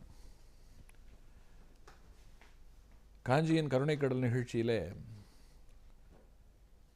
கடவுள் குறித்த ஒரு கருத்துக்கு பெரியவர் சொன்ன விளக்கத்தை இன்றைக்கு சிந்திக்க இருக்கிறோம். இந்த உலகத்தில் ஒரு மிகப்பெரிய கேள்வி எது என்று எந்த மதத்தை சார்ந்தவர்களிடம் கேட்டாலும், யாரை பார்த்து கேட்டாலும் அவர்கள் அத்தனை பேரும் சொல்லுகின்ற ஒரே பதில் இதுதான்: கடவுள் இருக்கிறாரா இல்லையா? இதுதான் உலகத்தினுடைய $1 மில்லியன் கேள்வி. இருக்கிறது என்று நம்பிக்கையாளர்களும் இல்லை என்று நம்பிக்கையற்றவர்களும் பேசிக்கொண்டிருக்கக்கூடிய நிலையிலே தான் காலம் உருண்டு கொண்டிருக்கிறது. காரணம், கடவுள் தனிப்பட்ட முறையில் பலருக்கு தரிசனம் தந்திருக்கிறான். இறை அனுபவங்கள் தனிப்பட்ட முறையிலே தான் இந்த சமூகத்தில் எல்லோருக்கும் ஏற்பட்டிருக்கிறது. ஒரு 1000 பேருக்கு முன்னாலே ஆகாயத்திலே இறைவன் தோன்றியதாக நாம் கேள்விப்படவில்லை. பல பேர் அறிய நான் இருக்கிறேன் என்று அவன் முன் வந்து தன்னை முன்மொழிந்து கொண்டதில்லை. ஆகையினால ஒரு கேள்விக்குறி நிலையிலேயே இந்த கடவுள் நம்பிக்கை விஷயம் இருக்கிறது, இது தொடர்ந்து கொண்டிருக்கிறது. ஆனாலும் பக்தியுள்ள நம்பிக்கையாளர்களுக்கு அது கேள்விக்குறி அல்ல. இறைவன் ஒரு ஆச்சரியக்குறி. இறைவனை நம்மை போல வடிவத்தோடு தான் பார்க்க வேண்டும், அவன் நம்மை போன்ற வடிவத்திலே தான் இருப்பான் என்பதையே பல ஞானம் படைத்த சான்றோர்கள் ஒப்புக்கொண்டதில்லை. இருந்தாலும் நாம் நம்முடைய வடிவத்திலே கற்பனை செய்து பார்ப்பது பிழை இல்லை. அவன் நம்முடைய வடிவத்தில் அவதாரம் எடுத்து வந்திருக்கிறான். ஆகையினால அவனை நம்மை போல் கருதுவதிலே தவறில்லை என்பது அவர்களுடைய கருத்து. அந்த வகையில் கடவுள் குறித்த சிந்தனைக்கு மகா பெரியவர் அவர்கள் பல இடங்களிலே பல தருணங்களிலே நிறைய ஆழ்ந்த கருத்துடைய பதில்களை தந்திருக்கிறார், நல்ல சிந்தனைகளை தந்திருக்கிறார். இங்கேயும் இப்பொழுதும் ஒருவரிடம் பேசும் பொழுது ரொம்ப அழகான முறையில் தன்னுடைய சிந்தனையை அவரிடம் பகிர்ந்து கொண்டிருக்கிறார். இப்பொழுது பூ இருக்கிறது, பூவிலிருந்து வாசனை வருகிறது. இந்த வாசனையை நம்முடைய நாசியாலே உணர்கிறோம். இந்த வாசனை, பூ வாசனை மூக்குக்கு தான், நாக்குக்கு கிடையாது, காதுக்கு கிடையாது. கண்ணுக்கு அதனுடைய அழகு தெரிகிறதே தவிர வாசனை தெரியவில்லை. ஆக நம்மிடம் நிறைய புலன்கள் இருந்தாலும் ஒரு புலனால் மட்டும்தான் ஒன்றை உணர முடிகிறது. உதாரணமாக பூவாசம் மூக்குக்கு என்று சொன்னால் கற்கண்டினுடைய தித்திப்பு நாக்குக்கு, ஒன்று மூக்குக்கு, மற்றொன்று நாக்கிற்கு. ஒன்றுக்கானது இன்னொன்றுக்கு இல்லை. அதே போல் இசை கேட்கிறோம், இது காதுக்கு. அழகான காட்சி பார்க்குறோம், இது கண்ணுக்கு. ஒரு இந்திரியத்துக்கு புலனாவது இன்னொரு இந்திரியத்துக்கு புலனாவதை, ஆனால் நாம் அதை ஒப்புக்கொள்கிறோம். இந்த உடம்பில் இருக்கக்கூடிய அத்தனை இந்திரியங்களும் ஒப்புக்கொண்டால் தான் அது இருக்கிறது என்று இந்த இடத்துல நாம் தர்க்கம் செய்வதில்லை. ஒரு இந்திரியத்தால் உணர முடிந்தால் கூட போதும், அது இருக்கிறது என்று நாம் அதை ஏற்றுக்கொள்கிறோம். ஆனால் இந்த இந்திரியங்களை படைத்து இந்த இந்திரியங்களுக்கு பின்னாலே இருந்து கொண்டு ஒரு பேரறிவாக இந்த உலகத்தை ஆட்சி செய்து கொண்டிருக்கக்கூடிய இறைவனை மட்டும் சில நேரங்களிலே அவன் இருக்கின்றானா இல்லையா என்கின்ற சந்தேகத்திற்கு ஆட்பட்டு நாம் கேள்வியாக கேட்கிறோம். இது எந்த வகையில் சரி? எப்பேற்பட்ட ஒரு பேரறிவு இருந்தால் இப்படிப்பட்ட இந்திரியங்களை படைத்து அது இந்த உலகத்தையே வழிநடத்தும்? இந்த உடம்பை விட ஒரு பெரிய தொழிற்சாலை இருக்க முடியுமா? இந்த உடம்பை விட ஒரு பெரிய தொழில்நுட்ப கோட்பாடு இருக்க முடியுமா? ஒரு என்ஜினியரிங் இண்டஸ்ட்ரி என்று சொல்லக்கூடிய ஒரு தொழில்துறை சார்ந்த நிறுவனத்திற்குள்ளே என்னவெல்லாம் தேவையோ அத்தனையும் இந்த உடம்புக்குள்ளே இருக்கு. உடம்பை நினைக்கும் பொழுதே பெரிய வியப்பு. செயல்பாடுடைய கைகள் இருக்கிறதே, அந்த கைகள் விரல்கள் மேலே மிகச்சரியாக நகங்கள், கவசம் போல, வேறு எங்கேயும் இல்லை. அந்த நகம் கூட சதுரமாக இல்லை, அந்த நகம் கூட வளைந்து அதற்கு ஏற்ற ஒரு அளவோடு தான் இருக்கிறது. வளர வளர அதை வெட்டிவிட முடிகிறது, அதனால் வலி இல்லை. அதே போல் எவ்வளவு நடந்தாலும் தேயாத கால்கள், மடக்கி நீட்ட முடிந்த அளவிலே மூட்டுக்கள், இந்த மூட்டுக்குள்ளே எலும்பு இருக்கிறதே, பந்துக்கிண்ண மூட்டு இருக்கிறதே, இதை விட ஒரு சிறந்த சிந்தனை, அதாவது ஒரு படைப்பு ஒன்றை உடையாமல் நாம் ஒடுக்கி நிமிர்த்துவதற்கு ஏற்ற அந்த வடிவமைப்பு இருக்கிறது. இதிலிருந்து தான் பல பொறியியல் சிந்தனைகள் எல்லாம் தோன்றியது. அதே போல் பேசுகின்ற நாக்கு எப்பொழுதும் ஈரத்தோடு இருக்கிறது. வாங்கி விடுகின்ற மூச்சு 2 துவாரங்களோடு, கண்ணுக்கு மேலே இமை, அதற்கு மேலே புருவம், சிரத்திலே வெயில் தாங்காது இருக்க கவசம் போல கேசம். இப்படி நம்ம உடம்பை எண்ணியே வியப்பதற்கு எத்தனை இருக்கிறது. இப்படிப்பட்ட ஒரு அற்புதமான சிருஷ்டியை படைத்தவன் எத்தனை மேலானவனாக இருப்பான். நாம் புரிதலுக்காக அவன் இவன் என்று சொல்லுகிறோம். உண்மையிலேயே பேரான அறிவு என்று ஒரு வார்த்தையில் சொல்லிட்டு போவோம். அந்த பேரறிவு இருக்கிறதே, அந்த பேரறிவை சந்தேகிக்கலாமா? அந்த பேரறிவு எப்படிப்பட்டது? அந்த பேரறிவை நாம் நம்முடைய பாஷையில் நம்மவன் என்னவன் என்று ஆக்கிக்கொள்வதில் எந்த பிழையும் இல்லை. இந்த உலகத்தில் நாம் ஒரு அங்கம். அந்த வகையில் இந்த உலகத்தை படைத்த கடவுளும் நமக்குள்ளே ஒரு அங்கமாக இருக்கிறான். இப்படி சிந்திப்பது என்பதுதான் சரி, இப்படி தான் சிந்திக்க வேண்டும் என்று கடவுள் குறித்த சிந்தனைக்கு ஒருவரோடு பேசி கொண்டிருக்கும் பொழுது அவர் கொடுத்த வியாக்கியானம் இருக்கிறதே, இதில் ஒரு கருத்தையாவது நம்மால் மறுக்க முடியுமா? இப்படிப்பட்ட நம்முடைய பெரியவர் அவர்கள் இக்கட்டான தருணங்களை எல்லாம் மிக சாதுரியமாக வெற்றி கொண்டிருக்கிறார். அவரை பொறுத்த மட்டும் பகுத்தறிவு என்பது இக்கட்டான தருணங்களை கடப்பதற்கு பயன்படுத்துவது தான் பகுத்தறிவு. கண்ணுக்கு புலனாவதை தான் ஏற்றுக்கொள்வேன் என்று சொல்லுவதல்ல பகுத்தறிவு. இக்கட்டான தருணங்களை நாம் எப்படி வெற்றி கொள்ளுகிறோம் என்பதிலே தான் இருக்கிறது. உதாரணமாக சன்னியாசிக்கு என்று இலக்கணங்களை வகுத்திருக்கிறார்கள். அதில் குறிப்பாக ஒரு இலக்கணம் என்ன என்று சொன்னால், ஒரு நல்ல சன்னியாசி ஒரு பெண்மகளை தனியே சந்தித்து பேசக்கூடாது. ஏனென்று சொன்னால் அது சம்சார பந்தத்தில் கொண்டு போய் சேர்த்து விடுவதற்கு காரணமாகிவிடலாம். நீ நல்ல கட்டுப்பாட்டோடு இருந்தால் அது எப்படி சாத்தியம் என்கின்ற கேள்விகளெல்லாம் இந்த இடத்துல தேவையற்றது. ஒரு சன்னியாசி அவன் வாழ்க்கையில் பூரணமான நல்ல சன்னியாசியாக விளங்க வேண்டும் என்று சொன்னால் அதற்கென்று விதிகள் உள்ளது, நியதிகள் உள்ளது. அந்த நியதிகளை அவன் கடைபிடித்து வாழணும். அவன் வாழ்க்கைக்கு ஊறு நேர்ந்து விடக்கூடாது, ஒரு தடை எந்த வடிவத்திலும் வந்து விடக்கூடாது. அதனால விதிப்பாடுகளை உருவாக்கி கொண்டு அந்த விதிகளுக்கு கட்டுப்பட்டு வாழுவது தான் சன்னியாசியினுடைய வாழ்க்கை. மகா பெரியவரும் ஒரு அப்பழுக்கற்ற சன்னியாசி. ஆனால் அவருடைய வாழ்க்கையில் இக்கட்டான எத்தனை தருணங்கள் வந்திருக்கிறது தெரியுமா? ஒரு இளம் பெண் கண்ணீரும் கம்பலையுமாக பெரியவரை தரிசனம் செய்ய வருகிறாள். அப்படி வந்தவள் கண்ணீர் பெருக அப்படியே பெரியவரை பார்த்து, பெரியவா, உங்ககிட்ட நான் மனம் விட்டு பேசணும். நான் சொல்லி அழுவதற்கு எனக்குள்ள நிறைய இருக்கிறது. என்னால் சுமக்க முடியல.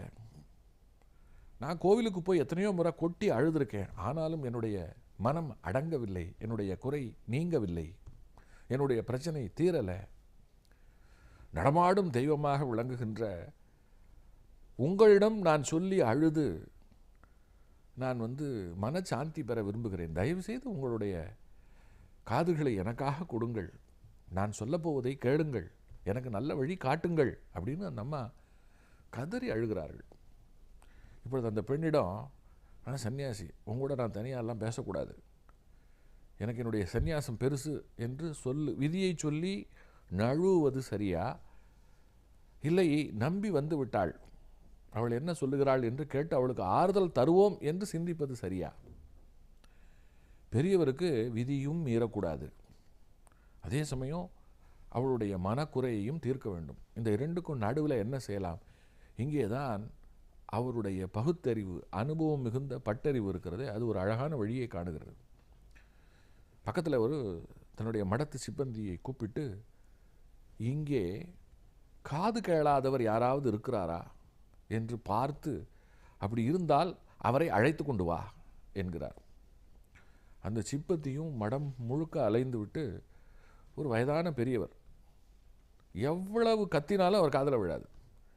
அப்படி ஒரு டமார செவிடு என்று சொல்வார்கள், அப்படிப்பட்ட ஒருவரை கண்டுபிடித்து பெரியவர் அழைக்கிறார் என்று அழைத்து கொண்டு வருகிறார். அவரும் ரொம்ப வேகமாக வருகிறார்.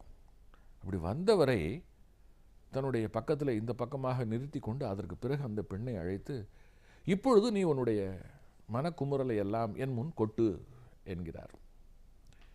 அப்பொழுதுதான் அந்த பெண்ணுக்கு தெரிகிறது, தன்னுடைய குறையும் நீங்க வேண்டும், அதே சமயம் அவர் சன்னியாசி விதியையும் மீறிவிடாதபடி அவர் செயல்படுத்த வேண்டும். இங்கே இப்போ எவ்வளவு சொன்னாலும் இந்த காது கேட்காதவருக்கு கேட்கப் போவதில்லை.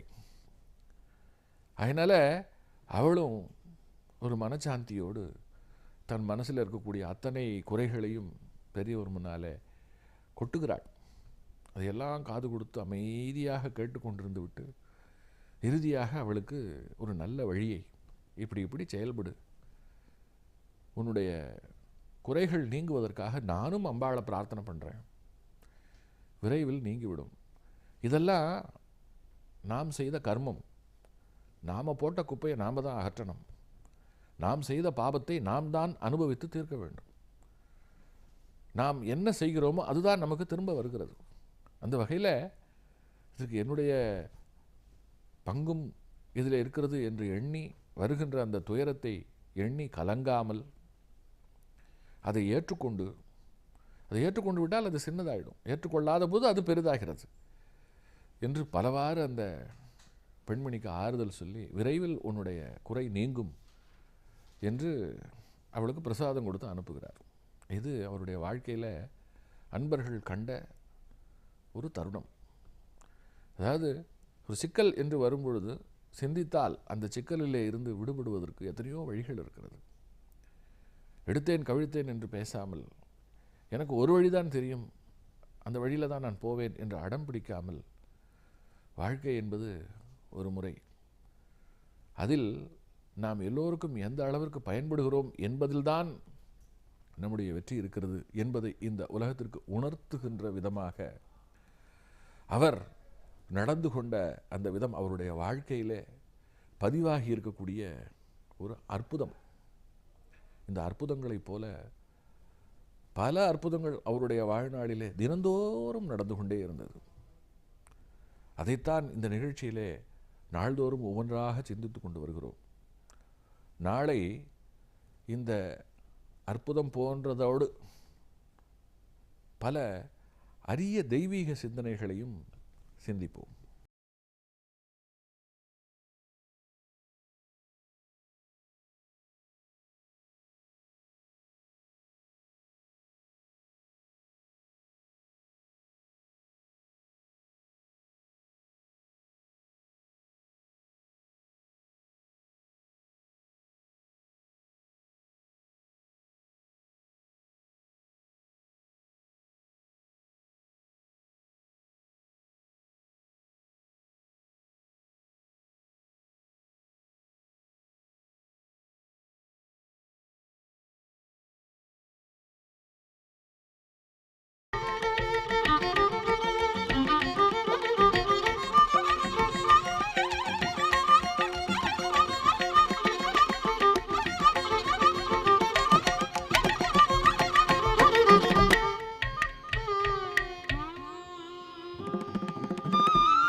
பொதிகை தொலைக்காட்சி நேயர் பெருமக்களுக்கு என்னுடைய அன்பு வணக்கம்.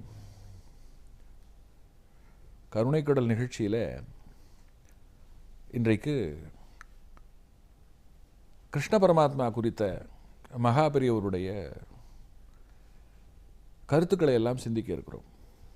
கிருஷ்ண பரமாத்மா குறித்து பெரிதாக சிந்திப்பதற்கு என்ன இருக்கிறது? மகாவிஷ்ணு எடுத்த அவதாரங்களிலே ஒரு அவதாரம். மகாபாரதம் முழுக்க கண்ணன் வருகிறான். அவன் மாயக்கண்ணன் என்றும் அவனுக்கு பெயர். சரியான தந்திரக்காரன், நிறைய திருவிளையாடல்கள் செய்தவன். குறிப்பாக பெண்களோடு ராசக்கிரீடை என்று சல்லாபம் புரிந்தவன். கையில் ஒரு குழல் இருக்கும். அதை வாசித்தால் இந்த பூவுலகத்தில் இருக்கக்கூடிய அத்தனை உயிர்களும் மயங்கி போகும். அவனுக்கு பாமா, ருக்மணி என்று 2 மனைவிகள். இது போக ஜாம்பவதி என்று இன்னொருத்தி. இப்படி கண்ணனை சொன்ன மாத்திரத்தில், கிருஷ்ணனை சொன்ன மாத்திரத்தில் நமக்குள்ளே மகாபாரதத்தை தொட்டும் கிருஷ்ணனுடைய வாழ்க்கையை சொல்லுகின்ற ஸ்ரீபாகவதத்தை தொட்டும் நிறைய சிந்தனைகள் நமக்குள்ளே வரும். நமக்குள்ளெல்லாம் கதைப்பாங்காகத்தான் கிருஷ்ணன் அறிமுகமாக இருக்கிறான். ஒரு கதாபாத்திரமாக அவன் நமக்கு அறிமுகமாக இருக்கிறான். ஆனால் பெரியவர் அவனை ஒரு கதாபாத்திரமாக மட்டும் பார்க்கவில்லை. அதை கடந்து ஒரு பார்வை, அவருடைய பார்வை வழி கிருஷ்ணனை பார்க்கின்ற பொழுது, இப்படி பார்க்கறதுக்கு நமக்கு தெரியலையே, இத்தனை பெரிய தத்துவ கொடையா கண்ணன், இத்தனை பெரிய அற்புதம் கொண்டவனா கண்ணன் என்று நமக்குள்ள வியப்பு, சிலிர்ப்பு, மகிழ்ச்சி என்று எல்லா விதமான உணர்வுகளும் ஏற்படுகிறது. குறிப்பாக கண்ணனுக்கு நவநீதன் என்று ஒரு பெயர். பெரியவர் இதைத்தான் சொல்றார். அவனுக்கு ஏன் நவநீதன் என்று பெயர்? அவனுக்கு இன்னொரு பெயரும் உண்டு, முகுந்தன் என்றும் ஒரு பெயர். எதனால் அவனுக்கு முகுந்தன் என்று பெயர் என்று இந்த 2 பெயரை எடுத்துக்கொள்கிறார். ஒரு பக்கம் நவநீதன் அப்படிங்கிற பெயர், இன்னொரு பக்கம் முகுந்தன் என்கின்ற பெயர். இதில் நவநீதன் என்கின்ற பெயர் காரணத்தை சொல்ல தொடங்குகிறார். இந்த பெயர் ஏன் வந்தது, எதனால் வந்தது, அதை நாம் புரிந்து கொள்ளணும் என்று சொல்லி தன்னுடைய ஒரு உபன்யாசத்தில் இந்த கருத்துக்களை எல்லாம் சொல்லியிருக்கிறார். நவநீதம் என்று சொன்னால் வெண்ணைக்கும் நவநீதம் என்று ஒரு பெயர். ஆனால் உண்மையான பொருள் என்ன என்றால் புதிதாக எடுத்தது என்று பொருள். புதிதாக இப்பொழுதுதான் எடுத்தது என்பதுதான் உண்மையில் நவநீதம் என்கின்ற வார்த்தைக்கான சரியான பொருள். பாலை காய்ச்சி அதை உரை போட்டு தயிராக்கி மாலை வேளையிலே கடைந்து அந்த கடைந்த நிலையில் அந்த தயிரில் அது மோராகிவிடும். அந்த மோரில் வெண்ணெய் மிதக்கும். அப்படி மிதக்கின்ற வெண்ணெயை திரட்டி எடுப்பார்களே, அந்த திரட்சிக்கு பெயர் தான் நவநீதம். இதில் உண்மையான நவநீதம் எது தெரியுமா? பகல் பொழுதில் சூரிய வெளிச்சம் இருக்கும் பொழுது, அதாவது காலையில் பாலை காய்ச்சணும், அதன் பிறகு அதை ஆறச் செய்து அதை உரை குத்தணும். அது சூரிய வெளிச்சம் உள்ள பகல் பொழுதிலேயே தயிராகும். அப்படி தயிரான நிலையில் மாலை அந்த சூரியன் அஸ்தமிப்பதற்கு முன்பாக அதை பானையிலே போட்டு கடைந்த நிலையிலே அந்த தயிருக்குள்ளே இருந்து வெண்ணெயை பிரித்து எடுக்கிறோமே, இந்த வெண்ணெய் தான் நவநீதம். இரவு பாலை காய்ச்சி உரை குத்தி மறுநாள் காலை அதை நாம் கடைந்து அதிலிருந்து எடுக்கிற வெண்ணெய் இருக்கிறது, அதற்கு பேர் நவநீதம் அல்ல. ஏன்னா சூரிய ஒளி சேர்க்கை படாதது புனிதமாகாது. ஆகையினால நவநீதம்னா என்னங்கிறத முதல்ல தெளிவாக தெரிந்து கொள்ள வேண்டும் என்று, அது எப்பொழுது காய்ச்சப்பட்டு எப்பொழுது வெண்ணெய் எடுக்கப்பட வேண்டும் என்று சொல்லுகிறார். சொல்லிவிட்டு இப்போ எதுக்கு பாலை காய்ச்சி வெண்ணெய் எடுக்கிறத ஒரு பெரிய விஷயமா சொல்லுகிறார் என்று நம்மளை கேட்க செய்யும் பொழுது அடுத்த கட்டத்திற்கு போகிறார். நாம் எல்லோருமே பசுக்கள். நம்முடைய மனம் இருக்கிறதே, அது வெளுப்பாக, தூய்மையாக, அழுக்கற்றதாக இருக்க வேண்டும். ஆனால் இந்த கண்ணன் இருக்கிறானே, கிருஷ்ணன், இவன் கரியவன். கிருஷ்ணன்னு சொன்னால் கரியவன் பொருள். கருப்பானவன் என்கின்ற பெயர் தான் கிருஷ்ணன் வந்தது. கருப்பசாமி என்று சொல்லுவது கூட கண்ணனைத்தான். அதனால் அவன் கருப்பானவன். அந்த கண்ணன் இருக்கிறானே, அவன் எப்போ நம்மக்கிட்ட வருவான் தெரியுமா? நம்ம மனசு வெள்ளையாக இருந்தால்தான் அவன் வருவான். இல்லைன்னா அவன் நம்மிடம் வரமாட்டான், நாம் அவனை சென்று சேர முடியாது என்று சொல்லிவிட்டு ஒரு உதாரணத்தை சொல்லுகிறார். மேகம் இருக்கிறது, கார் மேகம், மழை மேகம், பார்ப்பதற்கு கண்ணங்கரையேல் என்று இருக்கிறது. ஆனால் அது மழையாக பொழிகிறது. அப்படி பொழியும் பொழுது அந்த மழை நீர் இருக்கிறது, அது கருப்பாக இல்லை, அது ஸ்படிகம் போல் தூய்மையாக இருக்கிறது.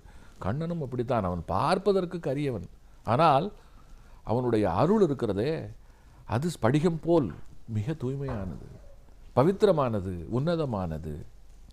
அதனால் எப்படி அந்த கார்மேகம் நிறைய மழை தருமோ, அதே போல இந்த கார்மேக கண்ணன் இருக்கிறானே, இவனும் நிறைய அனுக்கிரகம் தருகின்றவன். ஒரு வேடிக்கை என்னென்னா, இவன் பாலை குடிப்பதில்லை, ஆனால் வெண்ணெய் எங்கிருந்தாலும் தேடி திருடி தின்கிறான். இவனுக்கு ஒரு பேர், நவநீத் சோர், சித்த சோர் என்று இவனுக்கு பெயர். ஹிந்தியில் நவநீத் சோர் என்று சொன்னால் வெண்ணெய் திருடி. வீடுகளுக்குள்ளே புகுந்து உரிப்பானையில் இருக்கக்கூடிய வெண்ணெயை திருடி தின்பதிலே இவனுக்கு ஒரு அலாதி இன்பம். உலகத்தில் எத்தனையோ வஸ்துக்கள் இருக்கும் பொழுது ஏன் வெண்ணெயை மட்டும் திருடி திங்கணும்? உண்மையில் வெண்ணெய் பெரிதாக சுவையற்றது, வெள்ளை வெளியேறு என்று இருக்கும். வெண்ணெய் எடுத்து வாயில் வச்சா அந்த சுவையை என்னென்னு சொல்கிறது? அது தித்திக்கிறது என்று சொல்லுவதா, கசக்கிறது என்று சொல்லுவதா, உவர்க்கிறது என்று சொல்லுவதா, புளிக்கிறது என்று சொல்லுவதா? அது தனி சுவை, சுவையற்ற ஒரு சுவை என்று வேண்டுமானால் சொல்லலாம். அப்படிப்பட்ட இந்த வெண்ணெயை அவன் எதற்கு திருடி திங்கணும்? அங்கே தான் இருக்குது சூட்சமம். அந்த திருட்டு இருக்கிறதே, அது திருட்டு அல்ல. அதை எப்படி பார்க்கணும் என்று நம்முடைய பார்வை இந்த இடத்துல அப்படியே மாற்றுகிறார். மாற்றி அவர் சொல்லுகிறார், அவனுக்கு பால் பிடிக்காது, வெண்ணெய் தான் பிடிக்கும். ஆகினால நம்முடைய மனம் இருக்கிறதே, அது அவன் பாலான பக்தியிலே பொங்க வேண்டும், பால் போல. பிறகு நாம் என்ன செய்யணும்? பொங்கின அந்த மனதை தியானத்திலே சாந்தப்படுத்தணும். தியானத்தில் சாந்தப்படும் பொழுது அது குளிர்ந்து தயிராகிறது. அதற்கு பிறகு ஆத்ம விசாரம், ஞான விசாரம் என்று நாம் கவலைப்படுகிறோம் அல்லவா? அந்த விசாரத்தில் இந்த மனதை கடைந்தால் பூரணத்துவம் என்னும் வெண்ணெய் நமக்குள்ளே வரும். இன்றைக்கு நம்முடைய வாழ்க்கையில் எடுத்தெடுப்பில் எல்லோருக்கும் எல்லா விதமான தெளிவும் ஏற்பட்டு விடுவதில்லை. பல அனுபவங்கள் காரணமாக நாம் துன்பப்பட்டு, அடிபட்டு, மிதிப்பட்டு, பலவிதமான வேதனைகளுக்கு ஆளாகி அதற்கு பிறகு அதற்கு காரணம் என்ன, எதனால் இப்படி ஆயிற்று, ஏன் இப்படி நடந்தது என்கின்ற கேள்விகளுக்கெல்லாம் விடை கண்ட நிலையிலே நாம் ஒரு தெளிவை பெற்றவர்களாக இருக்கிறோம். சுருக்கமாக ஒரு வார்த்தையில் அனுபவப்படணும் என்று நாம் சொல்லிவிடுகிறோம். இந்த அனுபவப்பட வேண்டும் என்கின்ற நிகழ்வு தான் கடைதல் என்பதற்கு இங்கே சமமாக காட்டப்படுகிறது. அப்படி அனுபவப்பட்ட நிலையில் நமக்கு ஒரு புரிதல் வந்து அதற்கு பிறகு நம்முடைய வாழ்க்கையில் வந்து எத்தனை துன்பங்கள் வந்தாலும் எத்தனை கஷ்டங்கள் வந்தாலும் நாம் மலைச்சி நிலை குலைந்து போய்விடுவதில்லை. ஏன்னு சொன்னால் இதை போன்ற துன்பங்கள் இதற்கு முன்பும் நிறைய வந்தது. எப்படி வந்ததோ அப்படியே அது போனது. எந்த துன்பமோ வந்து அப்படியே நிரந்தரமாக தங்கி விடுவதில்லை. வருகின்ற துன்பம் ஒரு நாள் போய்த்தான் தீரணும். ஆனால் அந்த துன்பம் வந்த தருணத்தில் நாம் என்ன நினைக்கிறோம்? ஐயோ நாம் அவ்வளோதான், இனிமே என் கதை முடிஞ்சுது, இனிமே நான் செய்கிறதுக்கு ஒன்றும் இல்லை என்று நிலைகுலைந்து போய் புலம்புகிறோம். ஆனால் எப்படியோ அந்த பிரச்சனை நீங்கி விடுகிறது. அதற்கு பிறகு புதிதாக இன்னொரு பிரச்சனை, அதற்கும் பிறகு புதிதாக இன்னொன்று. இப்படித்தானே நம்முடைய கடந்த காலம் கழிந்தது. இதிலிருந்து நாம் என்ன தெரிந்து கொள்ளணும்? இதுவும் கடந்து போகும்.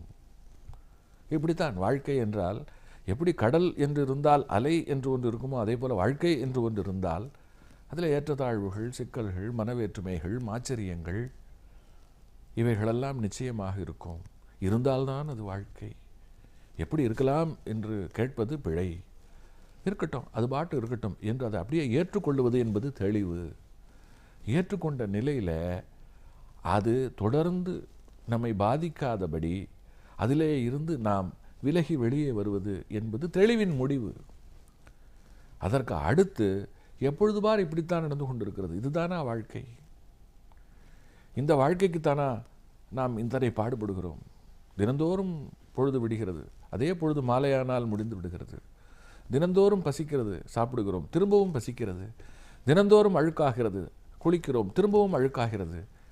ஒரே சுழற்சி முறை. இதில் என்ன பெரிய இருக்கிறது?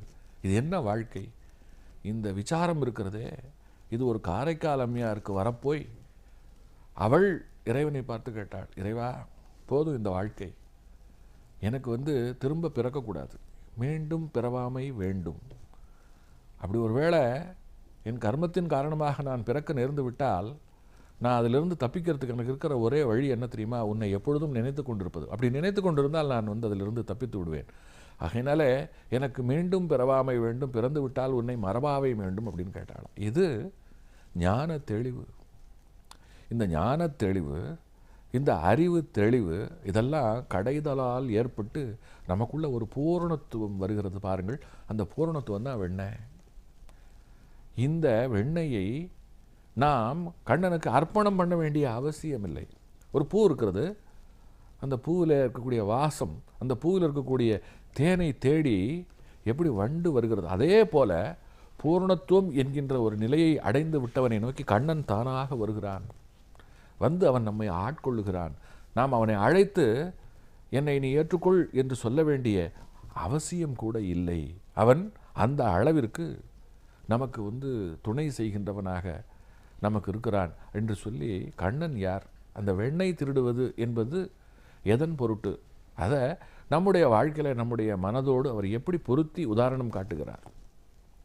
அதோடு இப்படிப்பட்டவன் எந்த நிலையில், இப்பொழுது முகுந்தன் என்று ஒரு பெயர், நவநீதன் என்று ஒரு பெயருக்கு காரணத்தை பார்த்தோம். முகுந்தன் என்று ஒரு பெயர். இந்த முகுந்தன் என்கின்ற பெயருக்கு பின்னாலே என்ன ஒரு பெரிய சிறப்பு இருக்கிறது?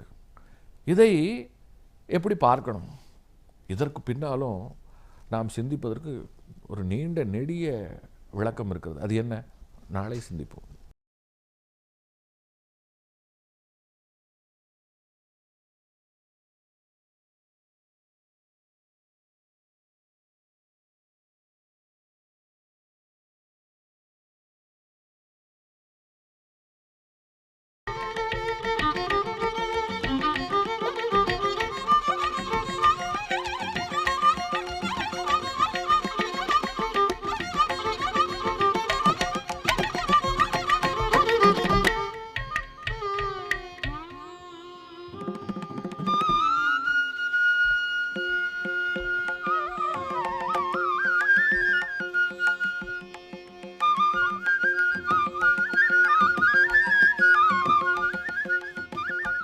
பொதிகை தொலைக்காட்சி நேயர் பெருமக்களுக்கு என்னுடைய அன்பு வணக்கம்.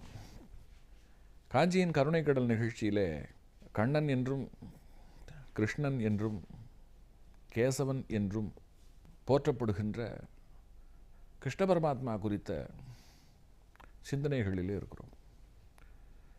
கிருஷ்ணனுக்கு நவநீதன் என்று ஒரு பெயர். எதனால் நவநீதன் என்று பெயர்? இந்த நவநீதன் என்கின்ற பெயருக்கு பின்னால் இருக்கக்கூடிய சூட்சமமான பொருள் என்ன என்பதையெல்லாம் நேற்று சிந்தித்தோம். நவநீதன் என்கின்ற பெயரோடு அவனுக்கு முகுந்தன் என்றும் ஒரு பெயர்.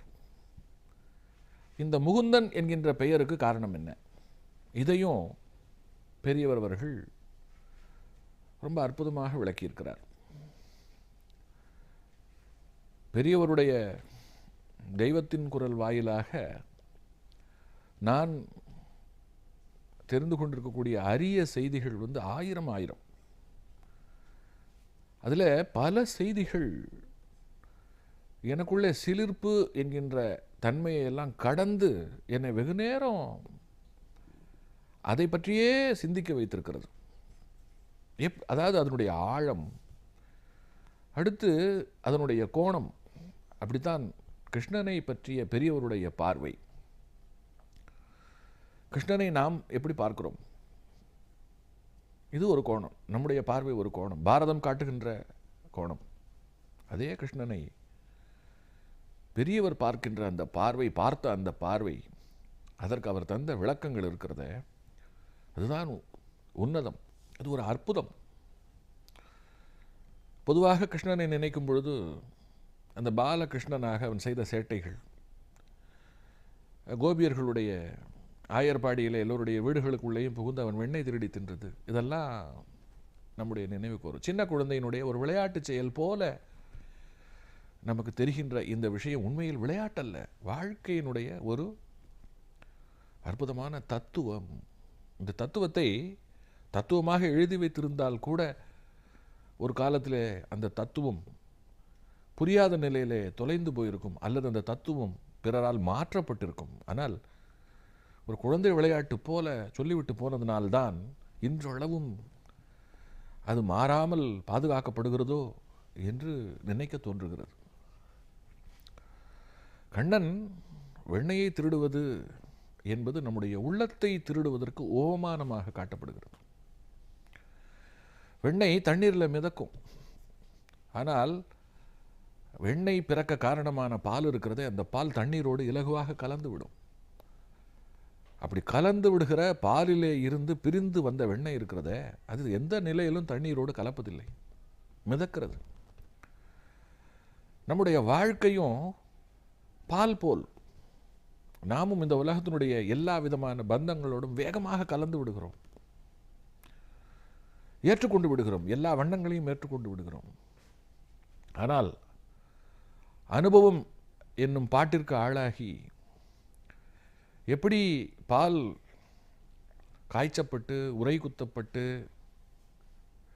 மத்தால் கடையப்படுகிறதோ, அதே போல வாழ்க்கையில் நாமும் எல்லா விதமான இன்ப துன்பங்களுக்கும் ஆளாகி கடையப்பட்டு நாம் அந்த கடைசல் வாயிலாக அடைகிற திரட்சி இருக்கிறது, அந்த ஞானம் இருக்கிறது, அதுதான் நம் வரையில் வெண்ணெய். இப்பொழுது நமக்குள்ள ஒரு தெளிவு வந்தாகிவிட்டது. எப்படி அந்த வெண்ணெய் நீரில் மிதக்கிறதோ அதே போல், ஒட்டாமல் மிதக்கிறதோ அதே போல் நாமும் வாழ்க்கையில் பற்றின்றி பற்றோடு இருக்கிறோம். ஒரு வார்த்தை உண்டு, அற்றது பற்றனில் உற்றது வீடு. நீ பற்றை அறுத்து விட்டால் உனக்கு வீடு பேரு நிச்சயம். இதுதான் அந்த வரிக்கு பொருள். அந்த வகையில் நாம் வெண்ணெய் போல ஆகிவிட்டால் நம்மை தேடி அவன் வந்து விடுகிறான், தேடி வந்து அவன் நம்மை உண்டு நம்மை ஆட்கொள்ளுகிறான் என்பதுதான் அந்த நவநீதன் என்கின்ற பெயருக்கு பின்னால் இருக்கக்கூடிய சூட்சம காரணம். இதை சொல்லி வியப்பது மட்டுமல்ல, கண்ணனை அப்படியே தியானித்து புலகாங்கித்து போகிறார் பெரியவர். அடுத்து கண்ணன் வேறு, அந்த விஷ்ணு வேறு அல்ல, கண்ணன் அவதாரம் எடுத்து வந்தவன் என்று சொல்லிவிட்டு இவன் எங்கே முகுந்தனாக மாறுகிறான் அப்படின்னு சொல்றார். இந்த கண்ணன் மார்க்கண்டேயருக்கு பிரளயத்தை காட்டுகிறான். பிரளயத்தை காட்டி அந்த பிரளயத்தில் ஒரு ஆல இலை மேலே குழந்தை போல படுத்து கிடக்கிறான். அப்படி படுத்து கிடக்கும்போது கூட ஒரு அலாதியான தோற்றம் என்னென்னா, இடது கால் கட்டை விரலை வாயிலே சப்பியபடி ஆலை இலை மேலே படுத்து கிடக்கிறான். உலகமெல்லாம் அழிந்து பிரளயம், பிரளயத்தில் ஒரு ஆலை இலை, அந்த இலை மேலே ஒரு குழந்தை, அந்த குழந்தையை இடது காலை சப்பி கொண்டு சிரிக்கிறது. இது என்ன காட்சி? இதை மார்க்கண்டேயருக்கு கண்ணன் காட்டுகிறான். மார்க்கண்டேயர் அப்படியே அதை பார்த்து சிலிர்த்து போகிறார்.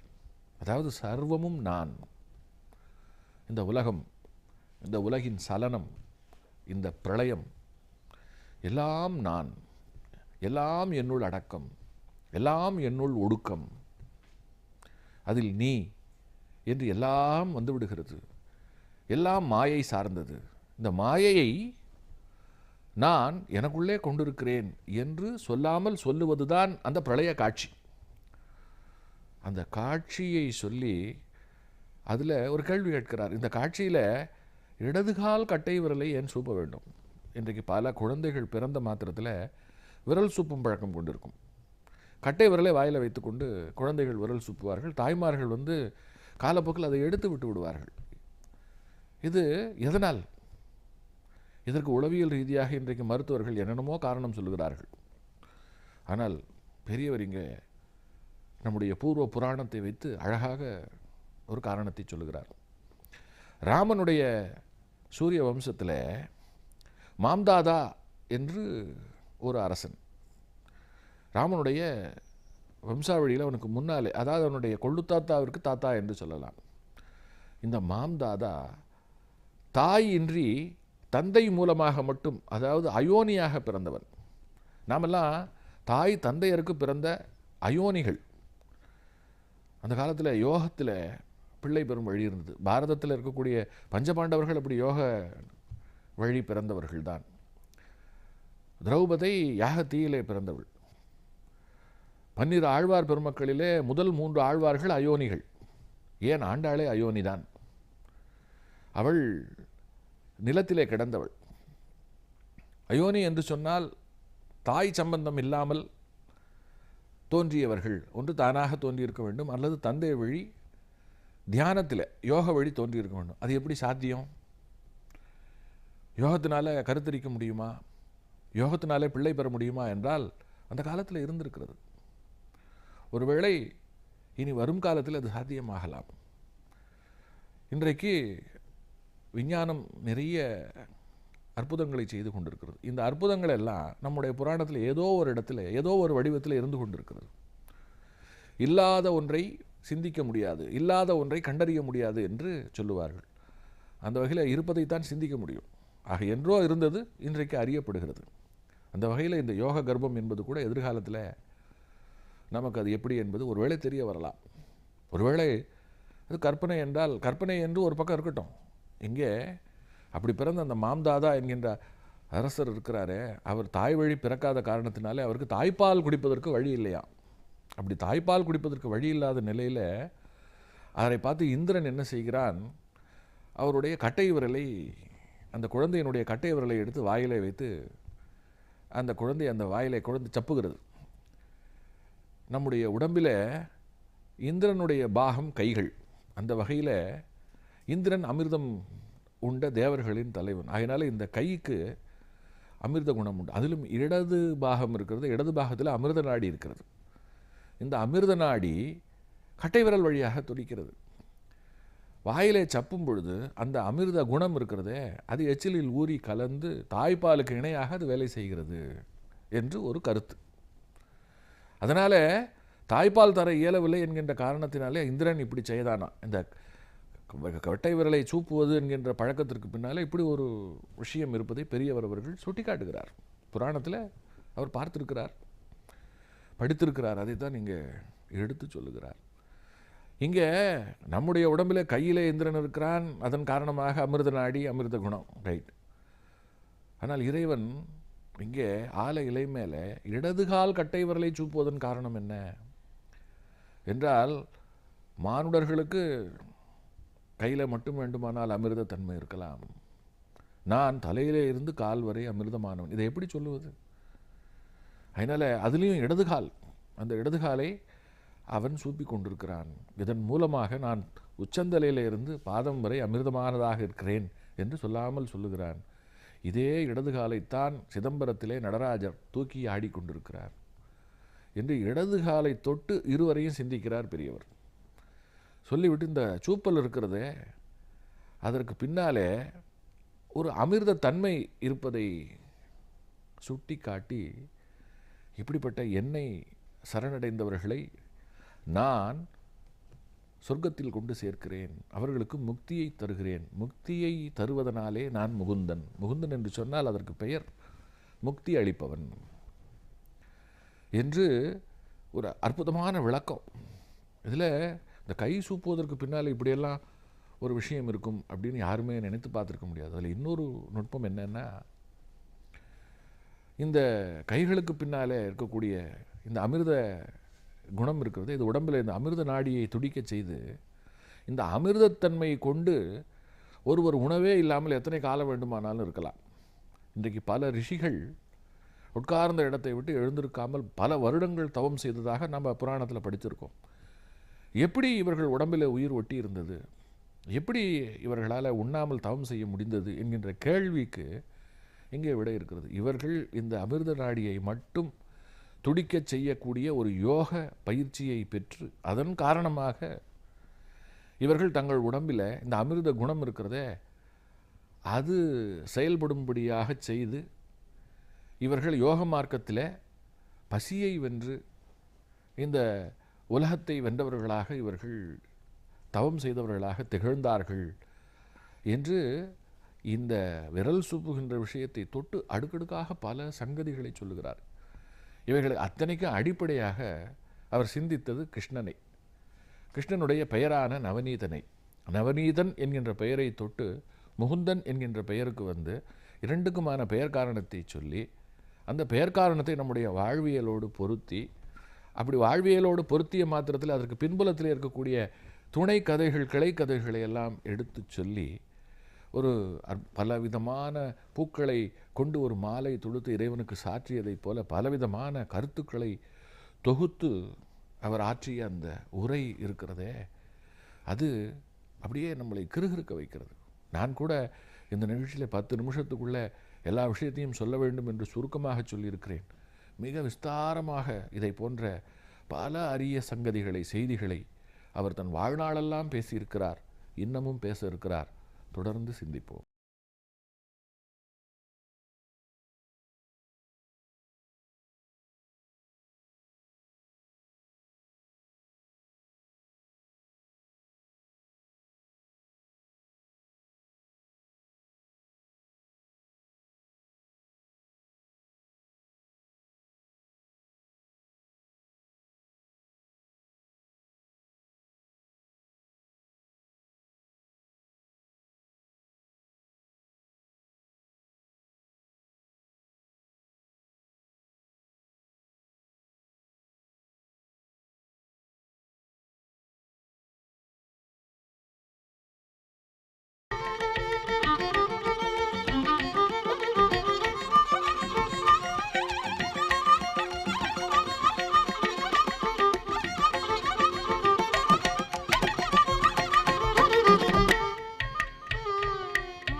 பொதிகை தொலைக்காட்சி நேயர் பெருமக்களுக்கு என்னுடைய அன்பு வணக்கம்.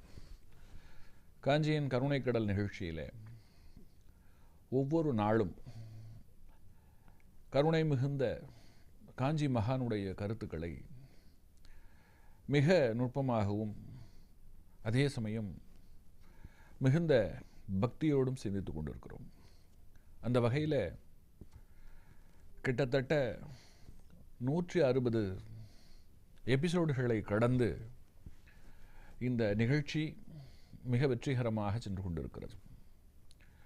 உள்ளபடியே இந்த நிகழ்ச்சியினுடைய வெற்றியாக எதை சொல்லலாம் என்று சொன்னால், அந்த மகான் இந்த மண்ணிலே வாழ்ந்து மறைந்து 20 ஆண்டுகளுக்கு மேல் ஆகிவிட்டது. ஆனால் 20 ஆண்டுகள் கழித்த நிலையிலேயும் இன்றைக்கு சகஜமாக நடமாடிக் கொண்டிருக்கக்கூடிய ஒருவர் தன்னுடைய கடமையை எவ்வாறு செய்வாரோ அப்படி அவர் என் போன்ற பேச்சாளர்கள் மூலமாகவும் பல மாத வார பக்தி இதழ்கள் மூலமாகவும் இன்னமும் இந்த நாட்டிலே மிகுதியாக உள்ள ஆன்மீக சான்றோர் பெருமக்கள் மூலமாகவும் அவர் தான் வாழ்ந்த காலத்திலே சொன்ன கருத்துக்களை எல்லாம் திரும்பவும் ஒரு முறை நம் மூலமாக இக்கால சந்ததியினருக்கு அவர் தந்து கொண்டிருக்கிறார் என்பதுதான் பேருண்மை. அந்த வகையில் இக்கால சந்ததியினர் மிகவுமே கொடுத்து வைத்தவர்கள் என்று சொன்னால் மிகையில்லை. அவருடைய வாழ்க்கையிலே தான் எத்தனை ரசமான சம்பவங்கள். அவரோ ஒரு பற்றற்ற சந்நியாசி. சந்நியாசி என்று ஒரு சாதாரண வார்த்தையில் சொன்னால் கூட நிறைவு வராது. சந்நியாசிக்கெல்லாம் சந்நியாசி. சந்நியாச வாழ்க்கைக்கு இலக்கணம் வகுத்த ஒரு மகான், ஒரு மாமேதை. அப்படிப்பட்டவர் எப்படி வானவெளியிலே பல வண்ணங்கள் கண்ணுக்கு தெரிந்து நம்மை பார்க்கும் பொழுது பரவசப்படுத்துகிறதோ அதே போல அவருடைய வாழ்க்கையிலேயும் அன்றாடம் ஆயிரம் சம்பவங்கள். ஒவ்வொரு சம்பவமுமே நம்முடைய மனதை நெகிழ்த்தி நமக்கு ஒரு சிந்தனையை நமக்குள்ளே புகுத்தி நம்மை பெரிதாக சிந்திக்க செய்வதாக இருக்கிறது. ஒரு முறை ஒரு மாலை வேளை மகா பெரியவர் அவர்கள் ஒரு ஆற்றோரமாக அமர்ந்து அன்றைய நித்திய கர்மானுஷ்டானம் என்று சொல்லக்கூடிய தன்னுடைய நியதி ஒன்றை பின்பற்றி கொண்டிருக்கிறார். அப்பொழுது அவருடைய மேல் வஸ்திரம், அதாவது நாம் தோளிலே துண்டை போட்டுக்கொள்வோம், அவர்கள் மேலே வஸ்திரம் என்று சொல்வார்கள். அந்த வஸ்திரம் இருக்கிறதே, அந்த வஸ்திரத்தில் ஒரு பூரான், அதை அவருடைய மடத்து சிப்பந்தி ஒருவர் பார்த்து விடுகிறார். மகா பெரியவர் அவர்கள் தன்னிலை மறந்து தியானத்தில் இருக்கிறார். தரையிலே அமர்ந்த நிலையிலே தியானத்தில் இருந்து கொண்டிருக்கிறார். அருகிலே நதி சலசலத்து ஓடிக்கொண்டிருக்கிறது. இந்த நிலையில் அவர் மேலே கிடந்த வஸ்திரம் இருக்கிறதே, அது அவருடைய தோளிலே இருந்து தரை வரை தொங்கியபடி இருக்கிறது. அப்படி இருக்கக்கூடிய அந்த வஸ்திரத்துக்குள்ளே தான் ஒரு பூரான், நன்கு ஒரு விரல் நீள அளவிற்கான ஒரு பூரான் எழுந்து கொண்டிருக்கிறது. பூரான் என்பது ஒரு விஷ ஜந்து. பாம்பு, தேள், பூரான் என்று விஷ ஜந்துக்களுக்கு பெயர்களை சொல்லும் பொழுது பூரான் வந்துவிடும். அதற்கு ஏராளமான கால்கள், அதனுடைய உருவத்தை பார்த்தாலே அச்சமூட்டக்கூடியதாக இருக்கும். அப்படிப்பட்ட பூரானை பார்த்த மாத்திரத்தில் அந்த உதவியாளர் பதறிப்போகிறார். அது பெரியவரை கடித்து வைத்து, அதனால் பெரியவருக்கு ஏதாவது ஆகிவிட்டால் என்ன செய்வது என்கின்ற பயம். அதே வேளையிலே பெரியவர் அவர்கள் கண்களை மூடி ஆழ்ந்த தியானத்திலே, பூஜையிலே, உபாசனையில் இருக்கிறார். இப்படி ஒரு தவசி தியானத்தில் இருக்கும் பொழுது அவரை கலைப்பதும் தவறு.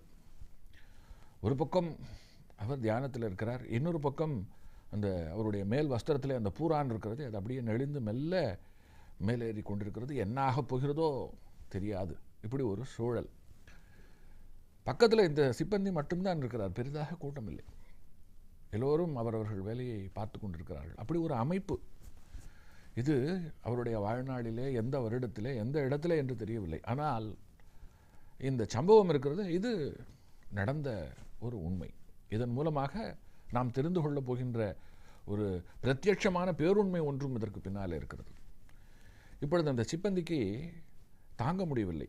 பெரியவருடைய தியானம் கலைந்து, அதனாலே தனக்கு பாவம் வந்தாலும் பரவாயில்லை, பெரியவரை அந்த பூரான் கடித்து விடக்கூடாது என்கின்ற விருப்பத்திலே, பெரியவா பெரியவா உங்கள் வஸ்திரத்தில் பூரான் பூரான் என்று பலமான குரலிலே அவர் கத்துகிறார்.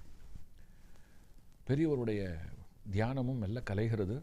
கலைந்த நிலையிலே அப்படியே அந்த வஸ்திரத்தை மெல்ல தன் தோளிலே இருந்து கீழே கிடத்தி விட்டு பார்க்கிறார். அந்த பூரான் மெலிந்து கொண்டிருக்கிறது, நல்ல பெரிய பூரான்.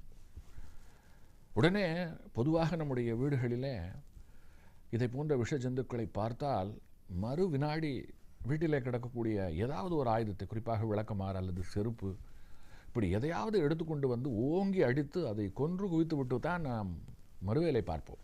ஆனால் இங்கே அவரும், அதாவது அந்த சிப்பந்தியும் என்ன செய்கிறார், அந்த துண்டை எடுத்து சென்று உதறிவிட்டு அந்த பூரானை அடித்து கொள்ள வேண்டும் என்பதுதான் அவருடைய ஒரே துடிப்பாக இருக்கிறது. அதற்காக அவேசமாக அந்த வஸ்திரத்தை தொட்டு சற்று தூரம் செல்லும் பொழுது பெரியவர் தடுத்து நிறுத்துகிறார். இதோ பார், அந்த பூரானை உதறிவிட்டு வஸ்திரத்தை எடுத்து கொண்டு வந்து விடு, அதை எக்காரணத்தை கொண்டும் அடிக்காது, அதனுடைய உயிருக்கு எந்த தீங்கையும் செய்யக்கூடாது என்று சொல்லுகிறார். இதில் ஒன்றும் ஆச்சரியப்படுவதற்கில்லை. பெரியவர் போன்ற மகான்கள் எறும்புக்கு கூட தீங்கு நினைக்காதவர்கள், அவர்கள் அப்படித்தான் சொல்லுவார்கள். இது அந்த சிப்பந்திக்கும் நன்றாக தெரியும். ஆனால் அது விஷஜந்து. விஷஜந்துவை நாம் அடிக்க தவறிவிட்டால் அது இன்னும் யாரையாவது துன்புறுத்தி அதனாலே மோசமான விளைவுகள் வரலாம். அதனால தான் விஷஜந்துவை எங்கே பார்த்தாலும் உடனே மனிதர்கள் தனக்கு ஏற்படாவிட்டாலும் பரவாயில்லை, தான் சார்ந்த மற்றவர்களுக்கு ஏற்பட்டு விடக்கூடாது என்கின்ற அசூயையில் அதை அடித்து கொள்ளுவது என்பது வழக்கமாக இருக்கிறது. ஆனால் இங்கே பெரியவர் பல காரணம் கருதி இப்படி சொல்லியிருக்கிறார். அது விஷஜந்து என்கின்ற ஒரு காரணத்தை கருதி மட்டும் சொல்லவில்லை.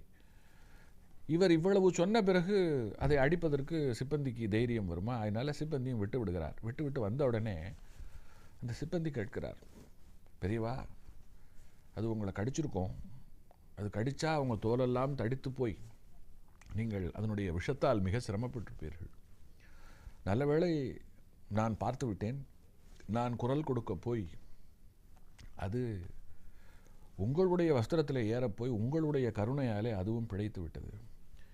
இப்படிப்பட்ட விஷ ஜந்துக்களை எல்லாம் நாம் நடமாட விடலாமா? மனசுக்குள்ளே விஷம் கூடாது, வார்த்தையில் விஷம் கூடாது, தீயன செய்யக்கூடாது என்றெல்லாம் சொல்லுகின்ற நீங்கள் பிராணிகளிலே மட்டும் தீயதை மன்னிக்கலாமா, விட்டு வைக்கலாமா? நான் தெரியாமல் கேட்கிறேன் என்பது போல கேட்கிறார். அப்படி கேட்கும்பொழுது அவர் சொல்லுகிறார், நீ சில உண்மைகளை புரிந்து கொள்ள வேண்டும். தான் ஒரு விஷ ஜந்து என்று அதற்கு தெரியாது. நமக்குத்தான் நம் வரையில் தான் அது விஷ ஜந்து. இறைவன் ஒவ்வொன்றையும் காரணம் கருதித்தான் படைத்திருக்கிறான். அந்த காரணத்தின் அடிப்படையில் அதுவும் படைக்கப்பட்டிருக்கிறது. அதற்கும் பசிக்கும், அதற்கும் உணவு என்று ஒன்று இருக்கிறது. அது யாரையும் தேடிச் சென்று தானாக கடிக்காது. தன்னை துன்புறுத்துவார்கள் என்று கருதுகின்ற இடத்திலே தற்காத்துக் கொள்வதற்காகத்தான் அது கடித்து உண்ணுகிறது. ஆகையினாலே முதலில் அதற்கு பூரான் என்றே, தனக்கு பூரான் என்று ஒரு பெயர் இருக்கிறது என்பதே அதற்கு தெரியாது. அது விஷ ஜந்து என்பதும் அதற்கு தெரியாது. இதை நீ முதலில் புரிந்து கொள்ள வேண்டும். அடுத்தது, என்னை கடித்து விட்டிருந்தால் என்னாவது என்றாய். கடிக்கக்கூடாது என்பது தானே இறைவனுடைய சித்தம். அதனால தானே அது உன் கண்ணிலே பட்டது. படப்போய் தானே அதை தூர விட்டு வர சொன்னேன். அதனால தவறாக எதுவும் நடந்து விடுவதற்கு இடமில்லை. நாம் சரியாக இருந்தால் நமக்கு நடப்பதும் சரியாகத்தான் இருக்கும். அதனால் இப்படி ஆகிவிடும் அப்படி ஆகிவிடும் என்று அனாவசியமான கவலைகள், கற்பனைகள் தேவையில்லை. இதையெல்லாம் மீறி ஒருவரை விஷ ஜந்து தீண்டுகிறது என்று சொன்னால் அதற்கு விதியில் இடம் இருக்கணும். அவர் அதற்குண்டான ஏதோ ஒரு கர்மத்தை செய்திருந்தால் அன்றி மற்றபடி இப்படியெல்லாம் நேராது. இறைவனுடைய கருணை இப்படி யார் வடிவிலாவது தென்பட்டு நாம் அதனுடைய பிடியிலே இருந்து தப்பித்துக் கொள்வோம். அதை அதனுடைய போக்கிலே போக விட்டுவிட வேண்டும் என்று சொன்ன பெரியவர் அவர்கள் இந்த இடத்தில் அழுத்தமாக இன்னொரு கருத்தை சொல்லுகிறார். நன்றாக தெரிந்து கொள், ஒரு பூரான் ஒரு குட்டி தான் போடும். அதனால ஒரு பூரானை நாம் அழிக்கும் பொழுது அதனுடைய குலத்தையே அழிக்கிறோம், அதனுடைய இனத்தையே அழித்து விடுகிறோம். ஒரு தாய்க்கு ஒன்றுதான். நாம் ஒன்றை அழித்து விட்ட பிறகு அந்த தாய்க்கு தன்னுடைய வாரிசு என்று ஒன்று இல்லை. அதனால ஒரு குலத்தையே அழித்த ஒரு பாவம் இதனாலே வந்து சேரும் என்று சொல்லும் பொழுதுதான் அந்த சிப்பந்திக்கு தெரிகிறது, ஒரு பூரானுக்கு பின்னாலே அது ஒன்றுதான், அது நிறைய குஞ்சுகள் பொரிக்காது, ஒன்றை தொட்டு ஒன்றுதான் வரும். ஒன்றை அழித்தால் அது அத்தோடு அழிந்து போகும் என்பதெல்லாமே அதற்கு பிறகுதான் அவருக்கு தெரிய வருகிறது. இந்த ஒன்றிலிருந்து ஒன்று, அந்த ஒன்றிலிருந்து ஒன்று என்றுதான் பூரான்கள் பல்கி பெருகி இருக்கின்றன. இதில் அவர் ரொம்ப ஆழமாக அறுதியிட்டு உறுதியாக சொன்னது என்ன தெரியுமா? அதனுடைய தன்மை குலம் இருக்கிறதே, அதனுடைய வர்க்கம் இருக்கிறதே, அது அழிந்து போகும். இப்போது ஒரு பறவை நிறைய முட்டையிடும், நிறைய குஞ்சுகள் பொரிக்கும்.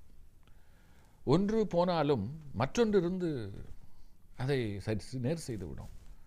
ஆனால் ஒன்றே ஒன்று என்று இருக்கிற இடத்துல நாம் அதனுடைய பாபத்திற்கு ஆளாகி நாம் அந்த வினையை தேடிக்கொண்டு விடக்கூடாது என்கிறார். புரான் என்பது ஒரு விஷஜந்து. விஷஜந்துவை தொட்டு பெரியவர் உணர்த்தி இருக்கக்கூடிய விஷயம் எத்தனை நுட்பமானது, அதில் நாம் தெரிந்து கொள்வதற்கு எத்தனை சங்கதிகள். அவர் ஞானி, அதனாலே அவரால் அப்படி பார்க்க முடிந்தது என்பதை கடந்து நமக்கும் அவர் உணர்த்துவது இதைத்தான். நாம் அது பாட்டு இருந்துட்டு போட்டோம், அதையெல்லாம் அழிப்பதற்கல்ல. நம்மை அது எதுவும் செய்யாது. நாம் கருணை காட்ட வேண்டும். எல்லாவற்றுக்கும் மேலாக நாம் தான் அதை விஷஜந்து என்கிறோமே தவிர அது உண்மையில் அது தான் ஒரு விஷஜந்து என்று அதற்கு தெரியாது என்பது போன்ற நுட்பமான உண்மைகளை எல்லாம் சொல்லி பூரானை கொண்டு அவர் நமக்கு சொல்லியிருக்கும் கருத்துக்கள் சாதாரணமானதல்ல அல்லவா? இதை போல பல அரிய கருத்துக்கள் இன்னமும் நாம் சிந்திப்பதற்கு பெரியவரிடத்திலே கொட்டி கிடக்கிறது. ஒவ்வொன்றாக தொடர்ந்து சிந்திப்போம்.